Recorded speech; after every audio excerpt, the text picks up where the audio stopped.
Audience चाहिँ हामी सबै हौं जो यो पोलिसी रिसर्चको स्पेसमा काम गरिरहेका छौं या यो पोलिसी मेकिङमा काम गरिरहेका छौं र पोलिसी रिसर्चमा आउनको लागि जुन हाम्रो स्टुडेन्ट दाजुभाइ दिदीबहिनीहरू एंगेज हुनुहुन्छ यो सबैको लागि हो र हाम्रो आफ्नै इन्स्टिट्युसनको स्टाफ एन्ड पार्टनर्सहरूको लागि पनि हो भन्नुभएको थियो। मेनली चाहिँ हामीले चाहिँ as a collective as a unit of various policy think tanks यस्तो माहौल एउटा क्रिएट गरौँ जहाँ चाहिँ हामीलाई फिल भइरहेको इश्यूजहरू त्यो चाहिँ डिस्कस गर्न पाऊँ। So it is not donor driven in the sense कि कसैले हैन ल यो उहाँहरूको आफ्नो हामीले थाहा छ डोनर ड्रिभन भनेपछि जुन आफ्नो कन्ट्रीको पोलिसी अनुसार नेपालमा चाहिँ हामी यस्तो कुरा एउटा कुरा नयाँ आइडिया लिएर आउँदैछौँ त्यसमा चाहिँ छलफल गर्नुस् भनेर हामीलाई हैन के अरे पैसा दिनुहुन्छ इन्भाइट गर्नुहुन्छ त्यस्तो होइन। हामी चाहिँ हामीलाई as researchers as policy makers as individuals and institutions in this space कस्तो कुराहरू चाहिँ डिस्कस गर्न मन लागिरहेको छ within ourselves and with all of you त्यो कुरामा चाहिँ हामी डिस्कस गरौँ भनेर यो 2 दिनको चाहिँ क्युरेट गर्नुभएको छ उहाँहरूले। र मेनली यहाँ हामीले यस्तो यो कुरा मात्रै यो प्यानल डिस्कसन मात्रै होइन यहाँ music I think there is an artist बाहिर यहाँ पेन्टिङ पनि गर्दै हुनुहुन्छ यहाँ म्युजिक पनि हुनेवाला छ र जे होस् एउटा अलिकति इन्टरेक्टिभ कन्भर्सेसन होस् भनेर त्यही कारणले गर्दाखेरि यो सेसन लाइभ स्ट्रिम पनि भइरहेको छ र लाइभ स्ट्रिम कसैले हेर्दै हुनुहुन्छ भने केही तपाईहरुलाई क्वेशन्सहरु छ भने कमेन्ट्समा राख्दिनु होला। By the end of the session will try to catch those हाम्रो साथीहरुले हेर्दै हुनुहुन्छ they will try to catch those questions. र त्यो भन्दै म चाहिँ आजको यो पहिलो सेसन चाहिँ सुरु गर्दैछु र सानो एउटा हाउसकिपिङ चाहिँ हामी 45 मिनेट जति हामी 3 जना गफ गरौँला हाम्रो कुराहरु सुनिदिनुहोस् र त्यसपछि चाहिँ you will get another 45 minutes जहाँ चाहिँ तपाईहरुको क्वेशन तपाईहरुको प्रश्न चाहिँ सोध्न सक्नुहुनेछ र अलिकति इन्टरेक्टिभ कन्भर्सेसनबाटै अगाडि बढौं। हजुर त्यो भन्दै अब आजको यो पहिलो सेसन चाहिँ हामीले सिभिल सोसाइटी र the evolution of Nepali civil society भनेर चाहिँ टाइटल गरेका छौं हैन। हामीलाई चाहिँ यो धेरै कुराहरु सुनिरहेको हुन्छ नेपालको सिभिल सोसाइटी कहाँ छ के भइरहेछ हामी नै सिभिल सोसाइटी हो कि हैन भन्ने पनि जिज्ञासाहरु बिकज अनेस्टली भन्दाखेरि जब मलाई यो सेसनमा ल तपाईले मोडरेट गरिदिनु भनेर भन्दाखेरि सबभन्दा पहिला मलाई भित्रबाट चाहिँ मैले गर्ने र सिभिल सोसाइटीको जस्तो लाग्यो बिकज एज गभर्नेन्स ल्याब हामीले चाहिँ as a private think tank register गरेका छौं कि हामीले स्पेसिफिकली नै हामी एनजीओ भएर रेजिस्टर गरेनौं यो चाहिँ हाम्रो स्ट्रेटेजिक प्लानै थियो हैन नगरेको कारणले चाहिँ सिभिल सोसाइटीको सेसनमा त मलाई किन भन्नुभयो सिभिल सोसाइटीको भनेर चाहिँ मलाई पनि बिकज मेरो दिमागमा पनि as an individual who's working in this space and as somebody who's working मात्रै होइन कि सिकाउने सिक्ने ठाउँमा पनि म पनि अलिकति एनजिओआइज भइसकेको छु कि सिभिल सोसाइटी भन्ने कि एनजिओ हो कि भन्नेमा चाहिँ मेरो पनि दिमागमा आइसकेको छ किन म पनि यो एनजिओको स्पेसमा धेरै वर्ष काम गरेर रिजनली पनि म बैंकक बेस थिएँ एउटा एनजिओमा काम गरिरहेको थिएँ त्यहाँ पनि एनजिओमै काम गरिरहेको थिएँ नेपाल आएर पनि एनजिओको साथीहरूसँग धेरै इन्टरेक्सन भयो मेरो एक्सपर्टिज पनि gender and development studies so धेरै जसो एनजिओहरूले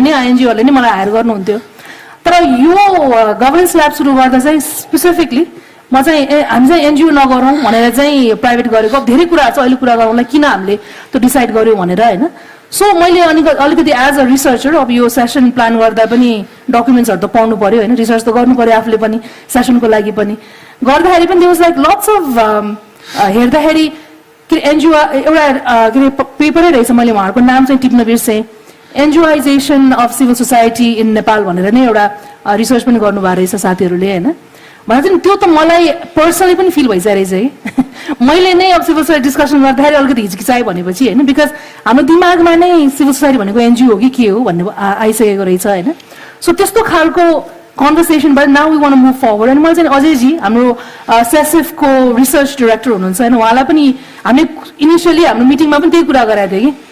सिभिल को हो त सिभिल सोसाइटीको भन्ने चाहिँ त्यो अजयजी म चाहिँ तपाईँको एउटा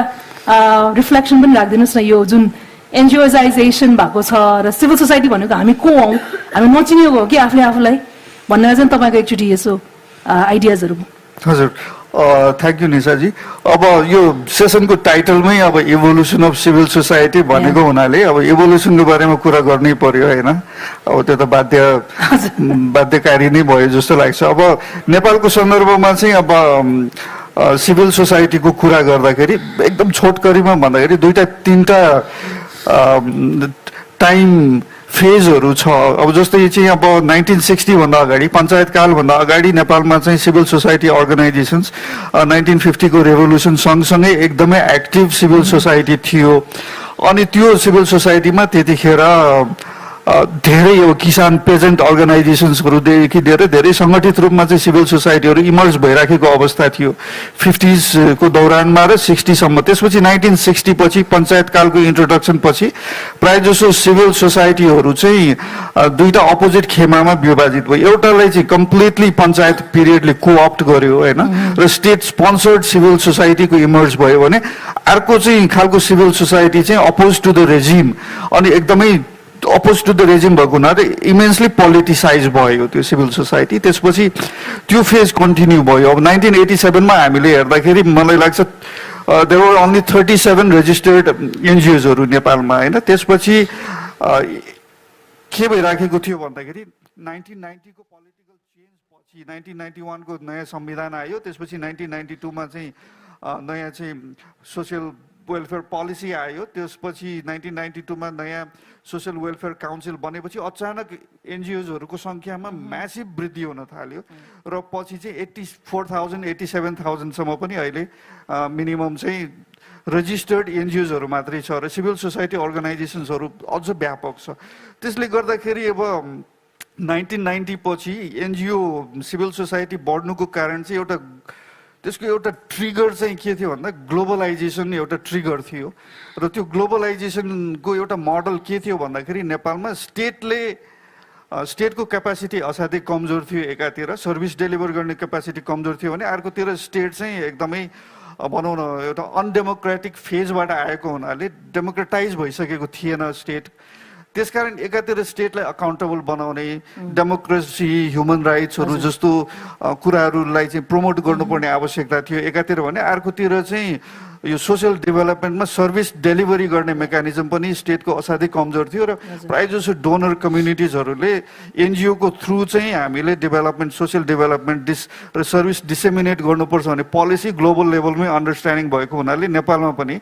in parallel to the state NGO भनेको स्टेटको एउटा समानान्तर चाहिँ अभियानको रूपमा चाहिँ चालु भएर डेभलपमेन्ट प्रक्रियामा यो एकदमै सुरु भयो एकातिर। त्यसपछि 1990 पछि अर्को सँगसँगै के पनि भयो भन्दाखेरि यो चाहिँ हाम्रो सिभिल सोसाइटी अर्गनाइजेसन्सहरू जस्तै चाहिँ पत्रकार महासङ्घ हैन टिचर्स एसोसिएसन बार एसोसिएसनहरू जस्तो यस्तो civil society collective interest represent गर्ने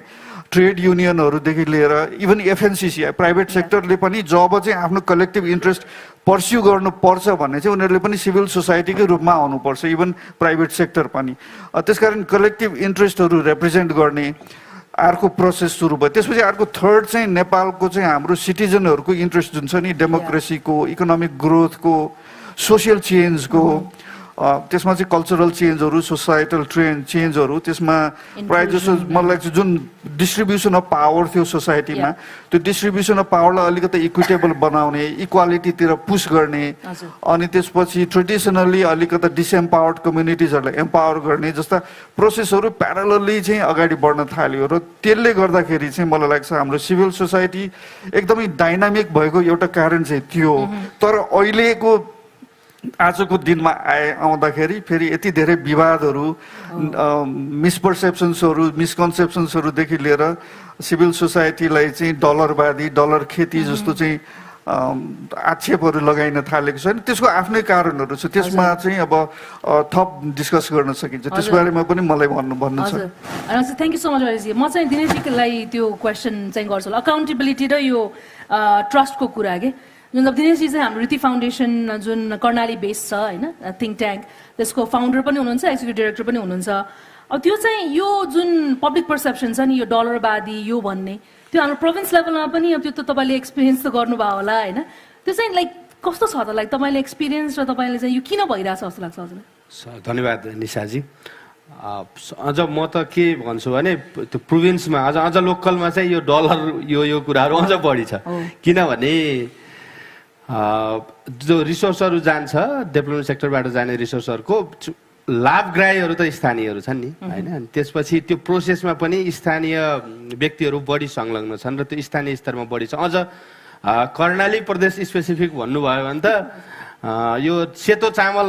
विकासेको सेतो चामल बेचेर कर्णालीलाई परनिर्भर बनाइयो भनेर होइन जतासुकै हजुरहरूले पढ्ने गरेको न्युजहरू हेर्दै गरेको छौँ। सो हाम्रोमा चाहिँ त्यो डेभलपमेन्ट सेक्टरबाट आउने सपोर्ट मैले सिएसओ को कुरा भन्दा पनि अझ अलि बढी एनजिओहरूले कम्युनिटीमा गरेको कामको सपोर्टलाई चाहिँ त्यो दृष्टिकोणले हेरिन्छ कि यो पैसा कहाँबाट आयो, त्यो पैसा आउनलाई कि अर्थ मन्त्रालयबाट आएको होला स्वीकृति केही प्रोसेस गरेर कि एसडब्ल्युसी को अप्रुभल लिएर आएको होला। सो गभर्मेन्टकै निकायबाट प्रोसेस पुरा गरेर आएको छ, नत्र त्यो त पैसा आउन सक्दैन होइन। कहीँ कतै त्यसरी आएको छ भने पनि त्यसलाई रेगुलेट गर्ने उपायहरू छन्। हरेक वर्ष कर कार्यालयमा तपाईँले आफ्नो अडिट रिपोर्टमा सबै डिटेलहरू बुझाउनै पर्छ। जिल्ला प्रशासन कार्यालयमा रिन्यू गर्ने बेला एनजिओको हकमा बुझाउनै पर्छ, कम्पनी रजिस्ट्रार अफिसमा बुझाउनै पर्छ डिटेलहरू भनेपछि त्यो पैसामा शङ्का गर्ने एउटा प्रवृत्ति छ होइन। त्यो चाहिँ अलिकति यो अलि हल्ला फैलाएको कुरा बढी हो कि भन्ने मलाई लाग्छ एउटा कुरा। अर्को चाहिँ कहिलेकाहीँ चाहिँ त्यो सेवा सुविधा अनि कार्यशैलीले पनि यो सिभिल सोसाइटी अर्गनाइजेसनहरूलाई चाहिँ क्वेसनहरू आउँछ यो पैसाको विषय जोडेर भन्ने लाग्छ। सेवा सुविधाको हकमा कम्युनिटी लेभलमा तपाईँको सोसल मोबिलाइजर भएर एउटा टोलका लागि एउटा समाजको हितको लागि बिहानदेखि बेलुकासम्म एकदम धेरै काम गर्ने मान्छेहरू हुनुहुन्छ होइन। उहाँहरूको कन्ट्रिब्युसनलाई चाहिँ छायामा पारेको हुन्छ। अब केही अलिकति ठुलो पोजिसनमा बसेको सिएसओ लिड गरेको डेभलपमेन्ट सेक्टरको हामी निलो प्लेट चढ्ने भन्छौँ नि होइन, त्यो निलो प्लेट चढ्ने त्यो एन्टेना हल्लाउने गाडी चढ्ने भन्यो भने चाहिँ अनि उहाँहरूलाई देखेर चाहिँ त्यो कम्युनिटीमा सिएसओले गरेको कन्ट्रिब्युसनलाई चाहिँ छायामा पारेको छ कि खासमा। सो अझ कर्णालीको हकमा त अब यहाँहरूले पनि स्टडी गर्नुभएको छ होला, नेपालमा चाहिँ धेरै जसो त्यो डेभलपमेन्ट सेक्टरको फन्डहरू कर्णाली केन्द्रित छ भनिन्छ होइन। सो कर्णालीमा जहाँ बढी केन्द्रित छ त्यहाँ बढी प्रश्नहरू हुने कुरा स्वाभाविक नै हो भन्ने मलाई लाग्छ। हजुर अजयजी तपाईँले पनि यसमा के यसमा पनि मलाई के भन्नु छ, एउटा चाहिँ के भन्न मन लागिरहेछ मलाई भन्दा यो चाहिँ जति पनि सिभिल सोसाइटी अर्गनाइजेसन्सहरू एनजिओ मात्रै होइन कि अब जस्तै नागरिक अभियानलाई पनि होइन जस्तै त्यसका विभिन्नलाई चाहिँ विदेशको पैसा खाएर चाहिँ अभियान गर्यो जसले स्वतस्फूर्त पोलिटिकल रिफर्म्सको लागि इकोनोमिक रिफर्म्सको लागि काम गरिरहेछ सिभिल सोसाइटी। इभन त्यसको मान्छेहरूलाई समेत चाहिँ हामीले आक्षेप लाउँछौँ यो डलर खाएर गरेको। त्यो चाहिँ किन यस्तो खालको पब्लिक साइकोलोजी हाम्रो बनिराखेको छ त भन्दाखेरि मलाई दुईटा तिनवटा कुरा चाहिँ जस्तो लाग्छ कि एउटा चाहिँ यसको मुख्य कारण के भनेको सिभिल सोसाइटीले जुन भूमिका निर्वाह गरिराखेको छ त्यो कारणले गर्दाखेरि नै यो आक्षेप आइराखेको। किन भन्दाखेरि त्यो भूमिका ठिक छ केही नकारात्मक होलान् तर त्यसको सकारात्मक भूमिकाहरू पनि छ। किन भन्दाखेरि सिभिल सोसाइटी जहिले पनि नम्बर वान चाहिँ के छ भने एस्टाब्लिस्ड जुन पावरहरू छ स्टेटको पावर छ, स्टेटसँग जहिले पनि झगडा गरिराखेको हुन्छ कि सिभिल सोसाइटीले। किन भन्दाखेरि स्टेट चाहिँ हाम्रो डेमोक्रेटाइज गर्नुपर्ने छ, रिफर्म गर्नुपर्ने छ, तर त्यहाँ एन्ट्रेन्स्ड पावर होल्डर्सहरू बसेर जनताले चाहेको कुरा गर्न दिइराखेका छैनन् होइन एस्पिरेसन्सहरू। त्यसकारण सिभिल सोसाइटी जहिले पनि राज्यसँग चाहिँ स्ट्रगल गरिराखेको हुन्छ। एउटा राज्य भयो अनि अर्को चाहिँ त्यो राज्यलाई जसले पक्रेर राखेको छ, जसको कन्ट्रोलमा राज्य छ। आज हेर्दाखेरि चाहिँ हामीले भन्न सक्छौँ दुईटा तिनवटा मेन स्ट्रिम पोलिटिकल पार्टिजहरू छन् जसको कब्जामा राज्य छ र तिनीहरूबाट अट्याक आइराखेको छ सिभिल सोसाइटीले। र अर्को चाहिँ जो ट्रेडिसनली एकदमै एलिट्सहरू छन्, ट्रेडिसनल एलिट्स जसले चाहिँ वर्षौँदेखि सयौँ वर्षदेखि प्रिभिलेजेसहरू पाइराखेको छ त्यो वर्गलाई रिप्रेजेन्ट गर्नेहरूले पनि अट्याक गरिराखेको छ सिभिल सोसाइटीले। किन भन्दा सिभिल सोसाइटी नेपालको political change, economic change, societal cultural चेन्जको एउटा ड्राइभर हो र त्यसको एगेन्स्टमा चाहिँ चित्त नबुझ्ने मान्छेहरूले यसलाई अट्याक गर्छ। एउटा होइन एउटा मुख्य कारण चाहिँ त्यो हो जस्तो लाग्छ मलाई। अनि त्यसपछि अर्को कारण चाहिँ अब के जस्तो लाग्छ भन्दाखेरि अब यसैमा उदाहरण दिँदाखेरि जुन डलरवादी र डलर खेतीको कुरा गर्दाखेरि यो माओवादी जनयुद्धसँग पनि जोडिएको छ कि माओवादी जनयुद्ध ताकि के हुन्थ्यो भन्दाखेरि एकदमै एक्सट्रिम चाहिँ ह्युमन राइट्स भायोलेसन्सहरूका घटनाहरू हुन्थे, चाहे त्यो राज्य पक्षबाट होस् चाहे त्यो माओवादी पक्षबाट। तिनको विरुद्धमा ह्युमन राइट्सको बारेमा चाहिँ जो आवाज उठाउने मान्छेहरू थिए तिनी मान्छेहरूलाई चाहिँ माओवादीले डलरवादी डलर खेती भनेर चाहिँ एउटा डिस्कोर्स narrative. सिर्जना गर्यो होइन हजुर। अनि त्यो डिस्कोर्स सिर्जना गर्यो जबकि तिनै ह्युमन राइट्सका मान्छेहरूले माओवादीकै ह्युमन राइट्स भायोलेसन हुँदाखेरि पनि आवाज उठाइरहेको अवस्था थियो होइन एउटा त्यसलाई- त्यो भयो हजुर। अनि अर्को चाहिँ मलाई यसको कारण के जस्तो लाग्छ भन्दाखेरि अहिले मासमा हाम्रो राज्यले जसले कब्जा गरिराखेका छन् तिनीहरूले साँच्चीकै हामीलाई डेमोक्रेसी पनि डेलिभर गर्न सकेका छैन इकोनोमिक ग्रोथ पनि डेलिभर गर्न सकेका छैन अहिले भन्छौँ नि हामी एकदमै लो ग्रोथ हाई रेमिटेन्स ट्र्यापमा छौँ एउटा र यसबाट बाहिर निस्किनलाई हामीलाई मिनिमम 6% ग्रोथ चाहिन्छ Yeah. अस्ति भर्खर भन्नुभयो युवराज खतिवडाले र त्यो 6% ग्रोथको लागि चाहिँ यो इन्क्रिमेन्टल रिफर्म्स एउटा चाहिँ सानो सानो ग्रेजुअल रिफर्मबाट हुँदैन त्यसै ट्रान्सफर्मेटिभ रिफर्म चाहिन्छ भने चाहिँ त्यो ट्रान्सफर्मेटिभ रिफर्म गर्नको लागि चाहिँ अहिलेको राज्य सक्षम छैन र यो वर्तमान अवस्थाले हुन सक्दैन त्यसकारण पब्लिक डिस्कन्टेन्ट एकदम बढिराखेको छ Yeah. अनि त्यो बढिराखेको पब्लिक डिस्कन्टेन्टले चाहिँ शत्रुहरू खोजिरहेछ कि को त हाम्रो एनिमी भनेर अनि एउटा एनिमी चाहिँ अनफर्चुनेटली सिभिल सोसाइटीलाई एनजिओजहरूलाई चाहिँ हाम्रो शत्रु हो भनेर एउटा भाष्य सिर्जना गरिरहेछ कि एउटा अनि त्यो पनि एउटा कारण हो जस्तो मलाई लाग्छ हजुर अनि त्यस्तो भाष्य सृजना गरिएको ठाउँमा अब दिनेशजी होइन तपाईँहरूले अब के अरे कुरा कर्णाली भनेर होइन तपाईँ 10 वर्ष भयो कि 6 वर्ष भइसक्यो होइन तपाईँले त गरिरहनु भएको छ नि त कर्णालीको नाम हामी तपाईँले अघि एक्जाम्पल दिनुभएको छ होइन सो कसरी चाहिँ तपाईँले लाइक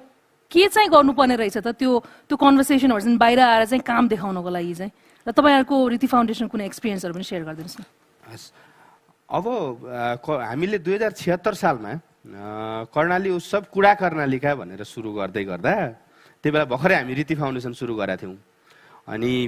प्रोभिन्सियल लेभलमा चाहिँ कर्णालीको विषयलाई चाहिँ दुईवटा अप्रोच थियो एउटा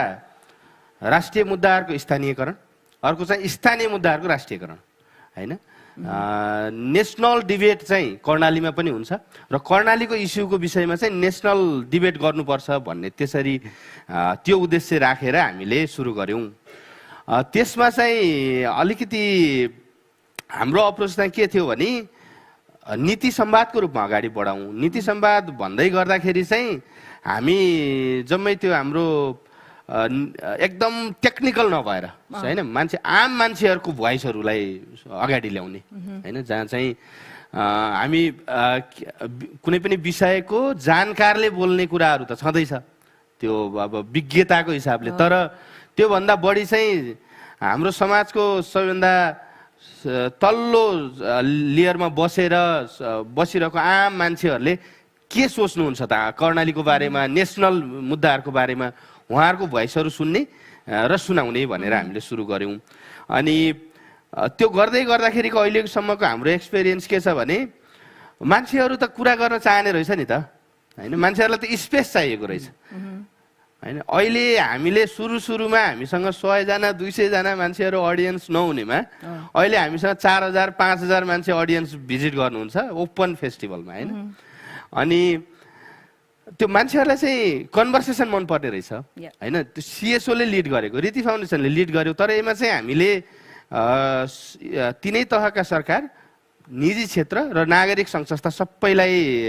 सँगै ल्याएर यो कार्यक्रम गर्छौँ मेरो अनुभवमा चाहिँ एउटा नागरिक मञ्च बनाउने कुरामा सिएसओले काम गरिरहेको छ तर त्यो भन्दै गर्दा अघि अजय सरले भने जस्तै त्यो भन्दै गर्दा फेरि योमा पनि प्रश्न छन् मान्छेहरूको होइन त्यो जो कसलाई प्रश्न गर्ने होला भनेर बस्ने मान्छेहरूको चाहिँ हामीलाई प्रश्न सोध्ने भन्ने खालको अब त्यो डाइरेक्टली नभने पनि होइन हामीलाई प्रश्न सोध्ने भन्ने खालको मान्छेहरूले चाहिँ असहयोग गर्न खोज्ने देखिन्छ क्या होइन एउटा कमन फोरम होइन गभर्मेन्ट पनि जोडिएको छ प्राइभेट सेक्टर जोडिएको छ सबै नागरिक संस्थाहरू जोडिएको छ तर त्यही पनि त्यो फोरमबाट हामीलाई क्वेसन गर्ने भन्ने खालको केही कमेन्टहरू सुनिन्छ सो त्यसले के देखाउँछ भने अब हाम्रो चाहिँ कस्तो भयो भने परदेशको सेवा के अरे सुशासन सम्बन्धमा एक दिने अन्तर्क्रिया कार्यक्रम अनि देशभरि तपाईँको स्टेजभरि 10जना मान्छे प्रमुख अतिथि लास्टमा आउने अनि त्यहाँबाट एउटा एक्सपर्टले ओपिनियन दिने त्यहाँबाट त्यो एक्सपर्टको ओपिनियनमा प्रमुख अतिथिले आफ्नो मन्तव्य राय व्यक्त गर्ने त्यसपछि त्यो कार्यक्रम सकिने त्यो हाम्रो त्यो ट्रेनमा हाम्रो त्यो डिस्कोर्स भइरहेको छ नि। अब त्यो डिस्कोर्सलाई आम मान्छेहरूको प्रेजेन्समा गराउने बित्तिकै चाहिँ त्यो आम मान्छेको भोइस त तपाईँले नचाहेको पनि आउन सक्छ नि होइन। राज्यमा बसेको मान्छेले जे मैले सुन्न मन पर्छ त्यो मात्रै सुन्छु भनेर त हुँदैन होला नि त। आम मान्छेहरूले के किसिमले सोचिराख्नु भएको छ भन्ने कुरा आउँछ। त्यो कुरामा पनि सिएसओको रोललाई लिएर हामी मात्रै होइन, अहिले देशभरि सिएसओले नै लिड गरेर कति ठाउँमा साहित्य समाजहरूले लिड गरेर धेरै खालको पब्लिक डिस्कोर्सको कार्यक्रमहरू भइरहेको छ। अस्ति फागुनमा मात्रै 8-9 वटा भन्दा बढी भयो फागुनमा मात्रै। तपाईँलाई चाहिँ त्यस्तो गर्दाखेरि यो डलरवादीको त कहाँबाट आयो त, रीति फाउन्डेसनले कसरी गर्न सक्यो भन्ने क्वेसन्सहरू? अब त्यो अलिअलि त आउँछ होला, तर हामीले कर्णाली उत्सवमा चाहिँ विदेशी निकायको सहयोग नलिने भएकोले हामीले क्लियरली यसमा चाहिँ स्थानीय सरकार, प्रदेश सरकार, सङ्घ सरकारको विभिन्न निकाय, निजी क्षेत्रको स्पोन्सर र नागरिक संस्थामा जो स्थानीय संस्थाहरू छन् उनीहरूले गरिरहेको काममा केही कुराहरू सेसन सपोर्टमा हामी जोडिन्छौँ। तर हामी चाहिँ त्यो दात्री निकायको सपोर्टमा डिपेन्ड नभएको हुनाले त्यो प्रश्न चाहिँ अहिलेसम्म सुन्नु परेको छैन। अब त्यो सायद अब हामीले नगरेको भएर पनि होला, तर कतिलाई त लागेको हुनसक्छ सबै प्रश्नहरू फेरि त्यो हामीसँगै आइपुग्छन् भन्ने हुँदैन नि त। अरू ठाउँमा पनि सर्कुलेट भइरहेको हुन्छ। मलाई चाहिँ त्यस्तो लाग्छ। होइन, मैले यो के अरे डलरवादी यो कुरा गर्दाखेरि अब अहिलेको जुन माहौल छ होइन, युएसएडको के अरे इस्युजले गर्दाखेरि पनि हामी सबैले रिथिङ गर्नु परेको छ होइन। लाइक डोनर डिपेन्डेन्सीको कुरा आयो र कतिवटा प्रोग्राम्सहरू त डोनरको कारणले नै चलिरहेको छ, जुन चाहिँ सरकारले ओनरसिप नलिकन होइन, त्यो भएको कुराहरू पनि छ। सो मैले त्यही गर्न खोजेको थिएँ कि हामीले चाहिँ स्पेसिफिकली जब हामीले पनि एउटा इभेन्ट गर्छौँ होइन, गभर्नेन्स ल्याबले दायित्व अभियानबाट चाहिँ हामी के अरे नेसनल गभर्नेन्स सिम्पोजियम भनेर गर्छौँ होइन, एनुअली गर्छौँ। त्यसमा पनि हामीले त्यही अहिले हाम्रो कुराकानी हाम्रो रीति फाउन्डेसनले गर्नुभएको जस्तै सकेसम्म होइन कि हामीले लास्ट 3 years त लाइक यो सबै हुन्छ आफ्नै फन्डबाट या आफ्नो पार्टनर्सहरूकै फन्डबाट यो के अरे डोनरले फन्डेड होइन भनेर नै हामीले चाहिँ प्रस्तुत गर्न थालेका छौँ कि। बिकज त्यो पनि because there is a narrative नि त, यस्तो खालको कन्भर्सेसनहरू चाहिँ डोनर ड्रिभन हुन्छ, अलिकति पोलिटिसाइज हुन्छ भने हामीले चाहिँ सकेसम्म म यही पोलिटिकलै हो भनेर चाहिँ एज अ रिसर्च इन्स्टिट्युट गर्न खोजिरहेको छु होइन। अब त्यो हाम्रो एउटा स्ट्राटेजी भयो होइन अजयजी। त तपाईँले चाहिँ के देख्नुभएको छ यो डोनर डिपेन्डेन्सीबाट यो हाम्रो यो एनजिओको जुन एउटा कुनै पर्सेप्सन पनि हो, यो तपाईँले अघि भन्नुभएको जस्तै सबैजनाले डोनरकै पैसा लिएर मात्रै यो काम गरेको होइन। जुन तपाईँले यो सोसल मोबिलाइजरको कुरा भन्नुभयो नि दिनेशजी, उहाँले बिहानदेखि रातिसम्म त्यो के अरे यो डोनरको पैसाको लागि भनेर गरेको होइन, उहाँ त सामाजिक सुधारको लागि अगाडि बढाउनु भएको होइन, डेभलपमेन्टको लागि होइन। सो अझै व्हाट डु यु थिङ्क यो डोनर डिपेन्डेन्सीको जुन एउटा त एनजिओहरू कसरी बाहिर निस्किने त्यसबाट, र अर्को चाहिँ एउटा पर्सेप्सन छ नि जति पनि काम भइरहेको छ यो डोनरकै के अरे यो इन्फ्लुएन्सले भएको छ भनेर, त्यसबाट चाहिँ हामी कसरी चाहिँ यो सिभिल सोसाइटीको माहौलबाट चाहिँ कसरी चाहिँ निस्किने होला? अहिले अब यो च्यालेन्जिङ क्वेसन पनि हो र अहिलेको जुन एउटा डिस्ट्रप्सन भइरहेको छ नि, अब ट्रम्पले सुरु गरेको चाहिँ यो एकदम फ्रड हो, यो फरेन एड भनेको फ्रड हो भन्नेदेखि भाष्यले जुन एउटा चाहिँ इम्प्याक्ट क्रिएट गरिराखेको छ एकातिर होइन, भनेपछि त्यो क्वेसनिङ सुरु भइरहेको छ। यो डिस्ट्रप्सनले बाद चाहिँ हाम्रो लागि पनि एउटा मौका हो कि एउटा इन्ट्रोस्पेक्सनको मौका हो र हामीले डिस्कोर्स कहाँबाट कतातिर सिफ्ट गर्ने त। मेरो विचारमा के लाग्छ भन्दा सिभिल सोसाइटीले प्ले गर्नुपर्ने जुन रोल छ त्यो भूमिका चाहिँ समग्रमा चाहिँ त्यो भूमिका कन्टिन्यू नै रहनुपर्छ होइन। यसको अब जस्तै यसको भूमिकाहरू हेर्दाखेरि अब 3-4 वटा रोलहरू छ नि, जुन एउटा चाहिँ राज्यलाई अकाउन्टेबल बनाउने होइन एउटा रोल भयो, र चाहिँ हामीले जनताले चाहेको जुन चाहिँ रिफर्म प्रोसेसहरू हो त्यसलाई चाहिँ ड्राइभ गर्ने एउटा रोल चाहिँ हामीले गरिराखेको छौँ। अनि त्यसपछि अर्को रोल चाहिँ अब हामीले ट्रेडिसनली प्ले गरेको रोल के छ भन्दाखेरि डेलिभरी अफ सर्भिस। अब त्यो सर्भिस डेलिभरीको भूमिकामा चाहिँ के परिवर्तन आउन सक्छ, जस्तै नेपालको चाहिँ पहिला राज्यको क्षमता थिएन, स्थानीय निकायहरू पनि क्षमता थिएन, अहिले स्थानीय सरकारहरू बनेको अवस्थामा जति पनि सर्भिस डेलिभरीको प्रोसेसहरू छ त्यो सायद चाहिँ एनजिओबाट फेरि ब्याक टु लोकल गभर्मेन्टमा जानुपर्छ होला त्यो भूमिकामा। तर हाम्रो कलेक्टिभ इन्ट्रेस्ट रिप्रेजेन्ट गर्ने सिभिल सोसाइटीले होइन, पत्रकारको होस् अथवा एफएनसिसिआई जस्तो संस्था होस् अथवा बार एसोसिएसन होस् होइन, यिनीहरूले चाहिँ आफ्नो collective interest plus national interest पनि भोइस गर्ने एउटा सिभिल सोसाइटीको अर्गनाइजेसनहरू हुन्छ। त्यसपछि अर्को चाहिँ अब हामीले साँच्चीकै चाहेको चाहिँ यो इकोनोमिक ग्रोथको एजेन्डा छ र ट्रान्जिसन टु डेमोक्रेसीको रुल अफ लको एजेन्डाहरू छ त्यसलाई कसरी ड्राइभ गर्ने त भन्दा कलेक्टिभली सोच्ने ठाउँ भनेकै सिभिल सोसाइटी हो कि हुन्छ ठिक छ पार्टीहरूले आफ्नो ठाउँमा गरिराखेको होला त्यसपछि प्राइभेट अर्गनाइजेसनहरूले आफ्नो ठाउँमा गरिराखेको होला तर पब्लिकले जब चाहिँ मिलेर के गर्न आवश्यकता पर्छ त्यो भनेकै सिभिल सोसाइटीकै स्पेस हो त्यहीँबाट हामीले चाहिँ इकोनोमिक ग्रोथको एजेन्डालाई ड्राइभ गर्ने होस् अथवा ट्रान्जिसन टु डेमोक्रेसीलाई ड्राइभ गर्ने होस् त्यो भूमिका पनि यथावत छ र अर्को भूमिका के छ भन्दाखेरि यो सिभिल सोसाइटीले गर्नुपर्ने चाहिँ यो ग्रोथलाई ड्राइभ गर्ने त एकातिर छँदैछ तर सिभिल सोसाइटीले चाहिँ अब अहिलेको बर्निङ इस्युजहरू अब local manifestation of global issues पनि देखिन्छ जस्तै क्लाइमेट चेन्जको ग्लोबल इस्यु भयो तर लोकल म्यानिफेस्टेसन पनि छ यस्ता इमर्जिङ इस्युजहरू अनएम्प्लोइमेन्टदेखि लिएर क्लाइमेट चेन्जदेखि लिएर पेन्डेमिकदेखि लिएर यस्ता ग्लोबल इस्युजहरू छन् र लोकल इस्युजहरू हुन सक्छन् त्यो इस्युजहरूलाई इमर्जिङ इस्युज र च्यालेन्जेसहरूलाई एड्रेस गर्ने चाहिँ सबभन्दा फ्लेक्सिबल फर्स्ट स्पेस भनेकै सिभिल सोसाइटीको स्पेस हो होइन त्यसपछि अरू आउँछ अब त्यसकारण यो यस्तो भूमिकाहरू चाहिँ अब हामीले ड्राइभ गरिराख्नुपर्छ र साथसाथमा चाहिँ स्टेटको पार्टनरको रूपमा पनि विशेष गरिकन स्थानीय सरकारहरूको पार्टनरको रूपमा त अझ क्रिटिकल रोलहरू सिभिल सोसाइटीले प्ले गर्नुपर्छ चाहे त्यो अकाउन्टेबिलिटी होस् अथवा चाहे त्यो चाहिँ अरू खालको सर्भिस डेलिभरीमा फेसिलिटेट गर्ने होस् जस्तै अब होइन स्टेक होल्डर मिटिङ्सहरू चाहिँ लोकल गभर्मेन्ट्सहरूले गर्दाखेरि स्टेक होल्डर मिटिङ्सहरू प्रायः जस्तो सिभिल सोसाइटीकै त्यो अगुवाईमा हुने र साथमा चाहिँ अर्को नयाँ डाइमेन्सन भनेको चाहिँ यो जुन पोलिसी रिसर्चहरू हो नलेज प्रडक्ट्सहरू पोलिसी रिसर्चहरूबाट चाहिँ एउटा नयाँ एरियामा चाहिँ अहिले नम्बर अफ थिङ्क ट्याङ्क्सहरू बढिराखेको छ पोलिसी रिसर्चमा जुन पोलिसी रिसर्च चाहिँ अहिलेसम्म कस्तो थियो भन्दा राज्यले गर्ने रिसर्चहरू कसैलाई जागिर दिन अथवा पैसा दिनको लागि गराइदिने रिसर्च थियो साँच्चीकै रिसर्च गर्नु पर्यो भने आफै पनि कन्सल्टेन्ट हायर गर्ने एडिबी वर्ल्ड ब्याङ्कको पैसा नलिकन पोलिसी रिसर्च चाहिँ नहुने अनि राज्यको पोलिसी रिसर्च चाहिँ आफ्नो आशय पासेलाई पैसा बाँड्नको लागि गर्ने जो नलेज प्रडक्टको चाहिँ भ्याल्यु नै छैन त्यो पढ्यो भने कामै छैन होइन अनि त्यसपछि सिभिल सोसाइटीमा राज्यले दिने रिसर्च पनि त्यस्तै खालको हुने र साँच्चीकै पोलिसी रिसर्चको त्यो एउटा क्वालिटी एन्स्योर गरेर पोलिसीमा चाहिँ त्यसलाई पोलिसी रेलेभेन्ट तरिकाले इम्प्लिमेन्ट गर्ने खालको रिसर्चहरू चाहिँ भइराखेको छैन र बिस्तारै हुन थालेको छ होइन अब यही इभेन्ट पनि अब एउटा उद्देश्य पनि त्यही नै हो यस्तो खालको भूमिकाहरू चाहिँ अब गर्न थाल्नुपर्छ सिभिल सोसाइटीले त्यो भूमिका चाहिँ मलाई लाग्छ एकदमै इम्पोर्टेन्ट छ कि र त्यो भूमिका कन्टिन्यू चाहिँ हुनुपर्छ तर कहाँनिर चेन्ज आउनु पर्यो भन्दाखेरि जुन चाहिँ मोडल अफ सोसियल चेन्ज थियो अहिलेसम्मको हामीले त्यो सिभिल सोसाइटी अर्गनाइजेसन्सहरूलाई एडप्ट गरेको मोडल अफ सोसियल चेन्ज चाहिँ पुरानो भइराखेको छ काम गरिराखेको छैन त्यसकारण अहिले हामीले नयाँ मोडल अफ डेभलपमेन्ट सोसियल चेन्जको नयाँ मोडल्सहरू चाहिँ हामीले त्यसमा बहस गरेर त्यसमा अगाडि बढ्न सक्नुपर्छ त्यसमा अब पछि म फेरि हजुर हुन्छ सो अल्टिमेटली चाहिँ त्यही हो अब एउटा भ्याल्यु अफ पोलिसी रिसर्च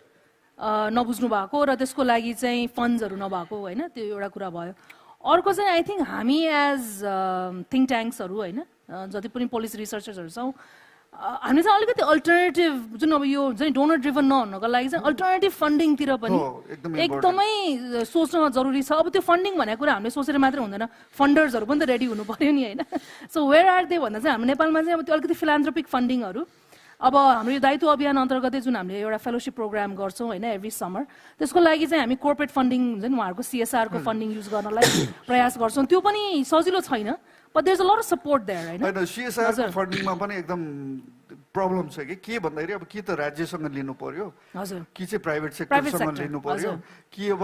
आफैले चाहिँ इन्कम गर्न थाल्नु पर्यो आफैले इन्कम गर्न थाल्यो भने फेरि अब त्यो सिभिल सोसाइटी अर्गनाइजेसन भन्ने कि नभन्ने अनि त्यस कि चाहिँ डोनरहरूबाट लिनु पर्यो फन्डिङको सोर्सहरू चाहिँ लिमिटेड छ नि त अब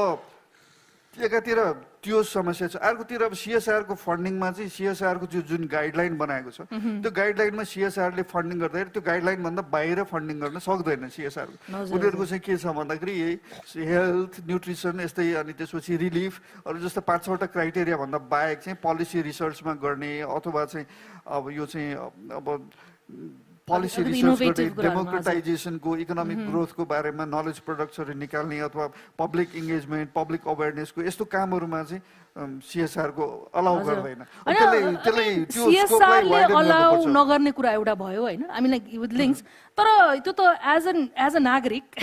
होइन मैले कुनै एउटा के अरे इम्प्याक्टफुल ठाउँमा म पैसा दिन्छु भन्यो भने त कसैले रोक्न त रोक्दैन नि अनि मैले भन्न खोजेँ CSR इज अ मोडल होइन तर अलिकति उहाँहरूलाई लाइक उहाँहरू मात्रै होइन हामीले पनि अलिकति ब्रडर सोच्नुहोस् होइन तपाईँको यो जुन पैसा कुनै एउटा रेगुलर अब सानो एक्जाम्पल त होइन लाइक हेल्थ र हाइजिनमै गइरहेछ भने पनि what do think about the policy that would help the health and hygiene भने चाहिँ त्यस्तो कुराहरू चाहिँ कन्भर्सेसन चाहिँ गर्नुपर्ने जस्तो लाग्छ अर्को हाम्रो आफ्नै एक्सपिरियन्समा चाहिँ अर्को हाम्रो अरू साथीहरूले पनि रिसर्च गर्नुभएको छ अहिले अलिकति यो डायस्पोराबाट चाहिँ फन्ड्सहरू लिएर आउने कि जुन चाहिँ हामीले एउटा लास्ट इयर चाहिँ के अरे मिसन आशा भनेर एउटा प्रोजेक्ट पनि गर्यो जहाँ चाहिँ लोकल गभर्मेन्टले आफ्नो प्रोग्रामको लागि चाहिँ सर्टन अमाउन्ट अफ मनी आफ्नै कार्यक्रमको लागि राख्नु भएको छ तर त्यसको लागि त हामीले अब डेलिभरी त गर्नु पर्यो नि सहयोग त हामीले गर्नु पर्यो होइन टेक्निकल सपोर्टको लागि त्यो टेक्निकल सपोर्टको लागि त फन्डिङ खोज्नु पर्यो हामीले गएर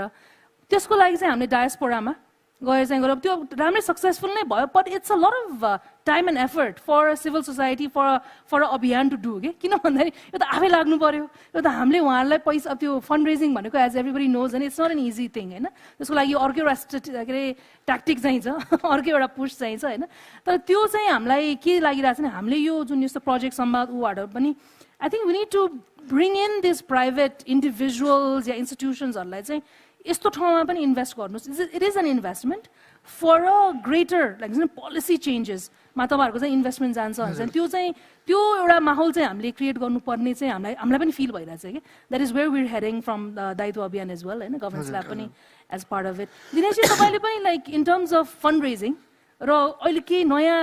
तपाईँहरूको एक्सपिरियन्समा या अरू पनि देखिरहनु भएको छ लाइक कर्णालीकै सन्दर्भमा पनि कि नयाँ कस्तो केही प्रोभिन्स लेभलमा या लोकल गभर्मेन्टबाट नै फन्डिङहरू पनि रिसर्चको लागि आइरहेको यस्तो के एक्सपिरियन्स गर्नुभएको छ अब यस्तो छ यो अघि हामी बाहिर अजय सर र म गफ गर्दै थियौँ हजुर यो रिसर्च भनेर पैसा नभएको चाहिँ छैन अहिले पनि त्यो हाम्रो वार्षिक कार्यक्रम हुन्छ नि पालिकाहरूको अनि प्रदेश सरकारको हेर्नुभयो भने यति धेरै अनुसन्धानको कार्यक्रमहरू छ त्यहाँ सानो सानो पैसा होला होइन त्यो धेरै छ कार्यक्रमहरू तर त्यो कार्यक्रममा सिएसओको एक्सेस पुग्दैन अथवा तपाईँ एकदम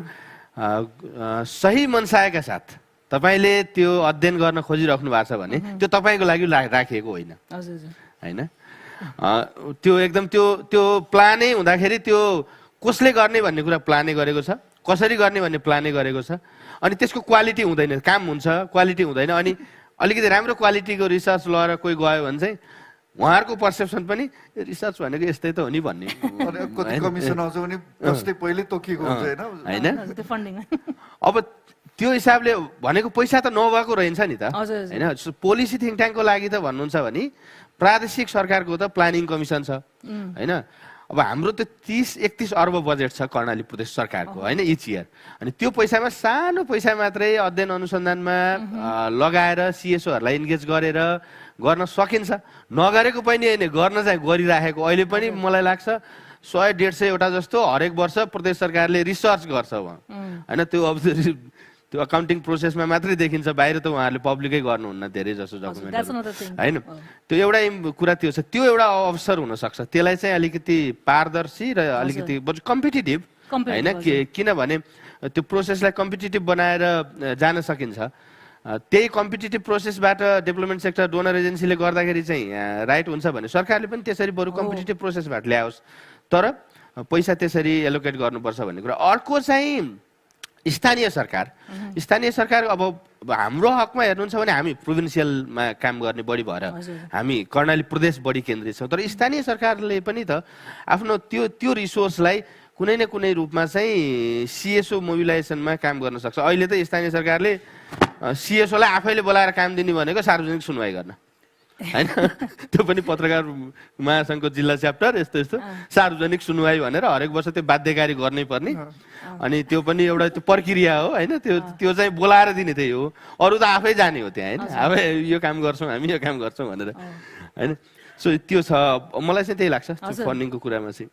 हजुर होइन अर्को चाहिँ होइन फन्डिङ बाहेक पनि अकाउन्टेबिलिटी जुन कुरा गर्नुभयो नि म चाहिँ यो लास्ट इयरको कन्भर्सेसनसँग पनि यो जुन प्रोजेक्ट संवादको लास्ट इयर सिभिल सोसाइटी कन्भर्सेसनसँग पनि जोड्न चाहन्छु यो नेक्स्ट सेसन चाहिँ त्यहाँ चाहिँ के कुरा आएको थियो भने अलिकति सेल्फ गभर्निङ हुनुपर्ने हो कि हामीहरू नै as civil society institutions individuals होइन हामीहरू नै अलिकति यो हाम्रो कोड अफ कन्डक्ट हुनुपर्ने हो कि सेल्फ गभर्निङ हुनुपर्ने हो कि त्यस्तो खालको पनि कन्भर्सेसनहरू चाहिँ अब हुन त धेरै तरिका एक्टबाट पनि आइरहेछ डिफ्रेन्ट नेटवर्क्सहरूकोबाट पनि आइरहेको छ होला होइन सो त्यसमा चाहिँ के छ अझै like where are we like is this doable like self governing या कुनै कोड अफ कन्डक्ट हाम्रो लागि चाहिने हो र I mean for accountability sake र एथिकल कुरा लाइक इज दिस हाम्रो नेपालमा इज द्याट पोसिबल जस्तो लाग्छ त्यही त अब नेपालमा अब सिभिल सोसाइटी भनेपछि यति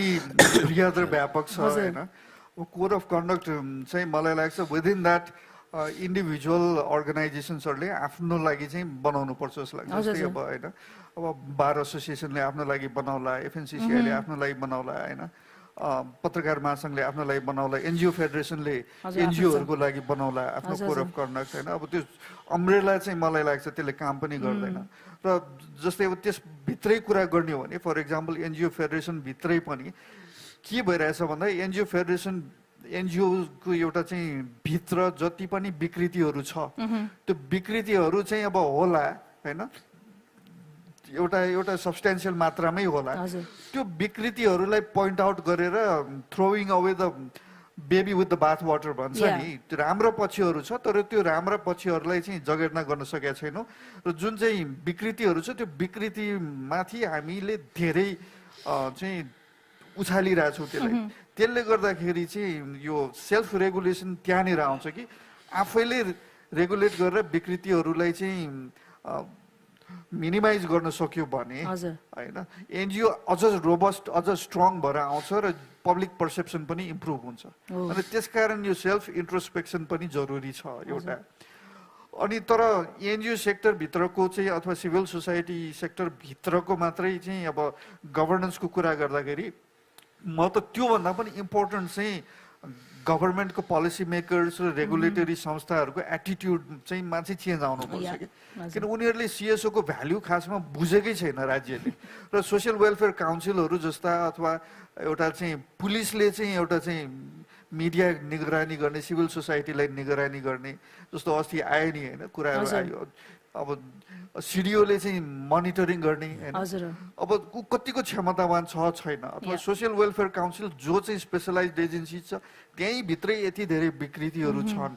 र उनीहरूले चाहिँ साँच्चीकै सिभिल सोसाइटीको भूमिका के हो कसरी पर्फर्म गर्नुपर्छ भन्ने बुझाइ छैन र चाहिँ एउटा एक्सट्र्याक्टिभ सिस्टम छ क्या हाम्रो चाहिँ रेगुलेटरी एजेन्सीहरू रेगुलेटरी फेसिलिटेटिभ भन्दा पनि एक्सट्र्याक्टिभ छ नेसनल इन्ट्रेस्टमा कसरी सिएसओले काम गर्न सक्छ नेसनल इन्ट्रेस्ट कहाँ छ भन्ने डिफाइन गर्ने तरिका पनि एकदमै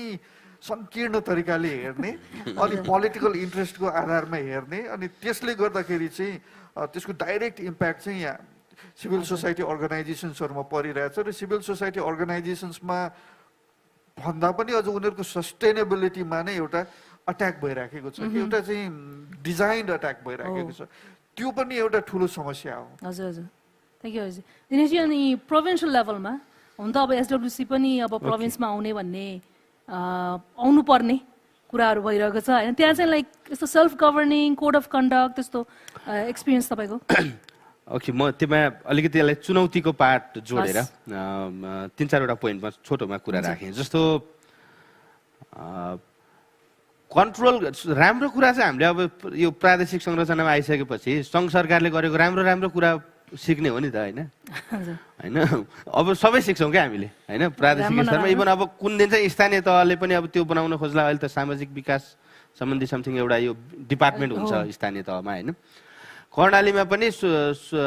एकदम सम्पन्न अधिकार सम्पन्न यो त्यो अधिकार चाहिँ कसले डिफाइन गर्ने भने फेरि उनीहरू आफैले गर्ने होइन अधिकार सम्पन्न एउटा यो सङ्घ संस्थाहरूलाई मोनिटर गर्नलाई बोर्ड बनाउने भनेर अहिले भर्खरै चर्चा सुरु भएको छ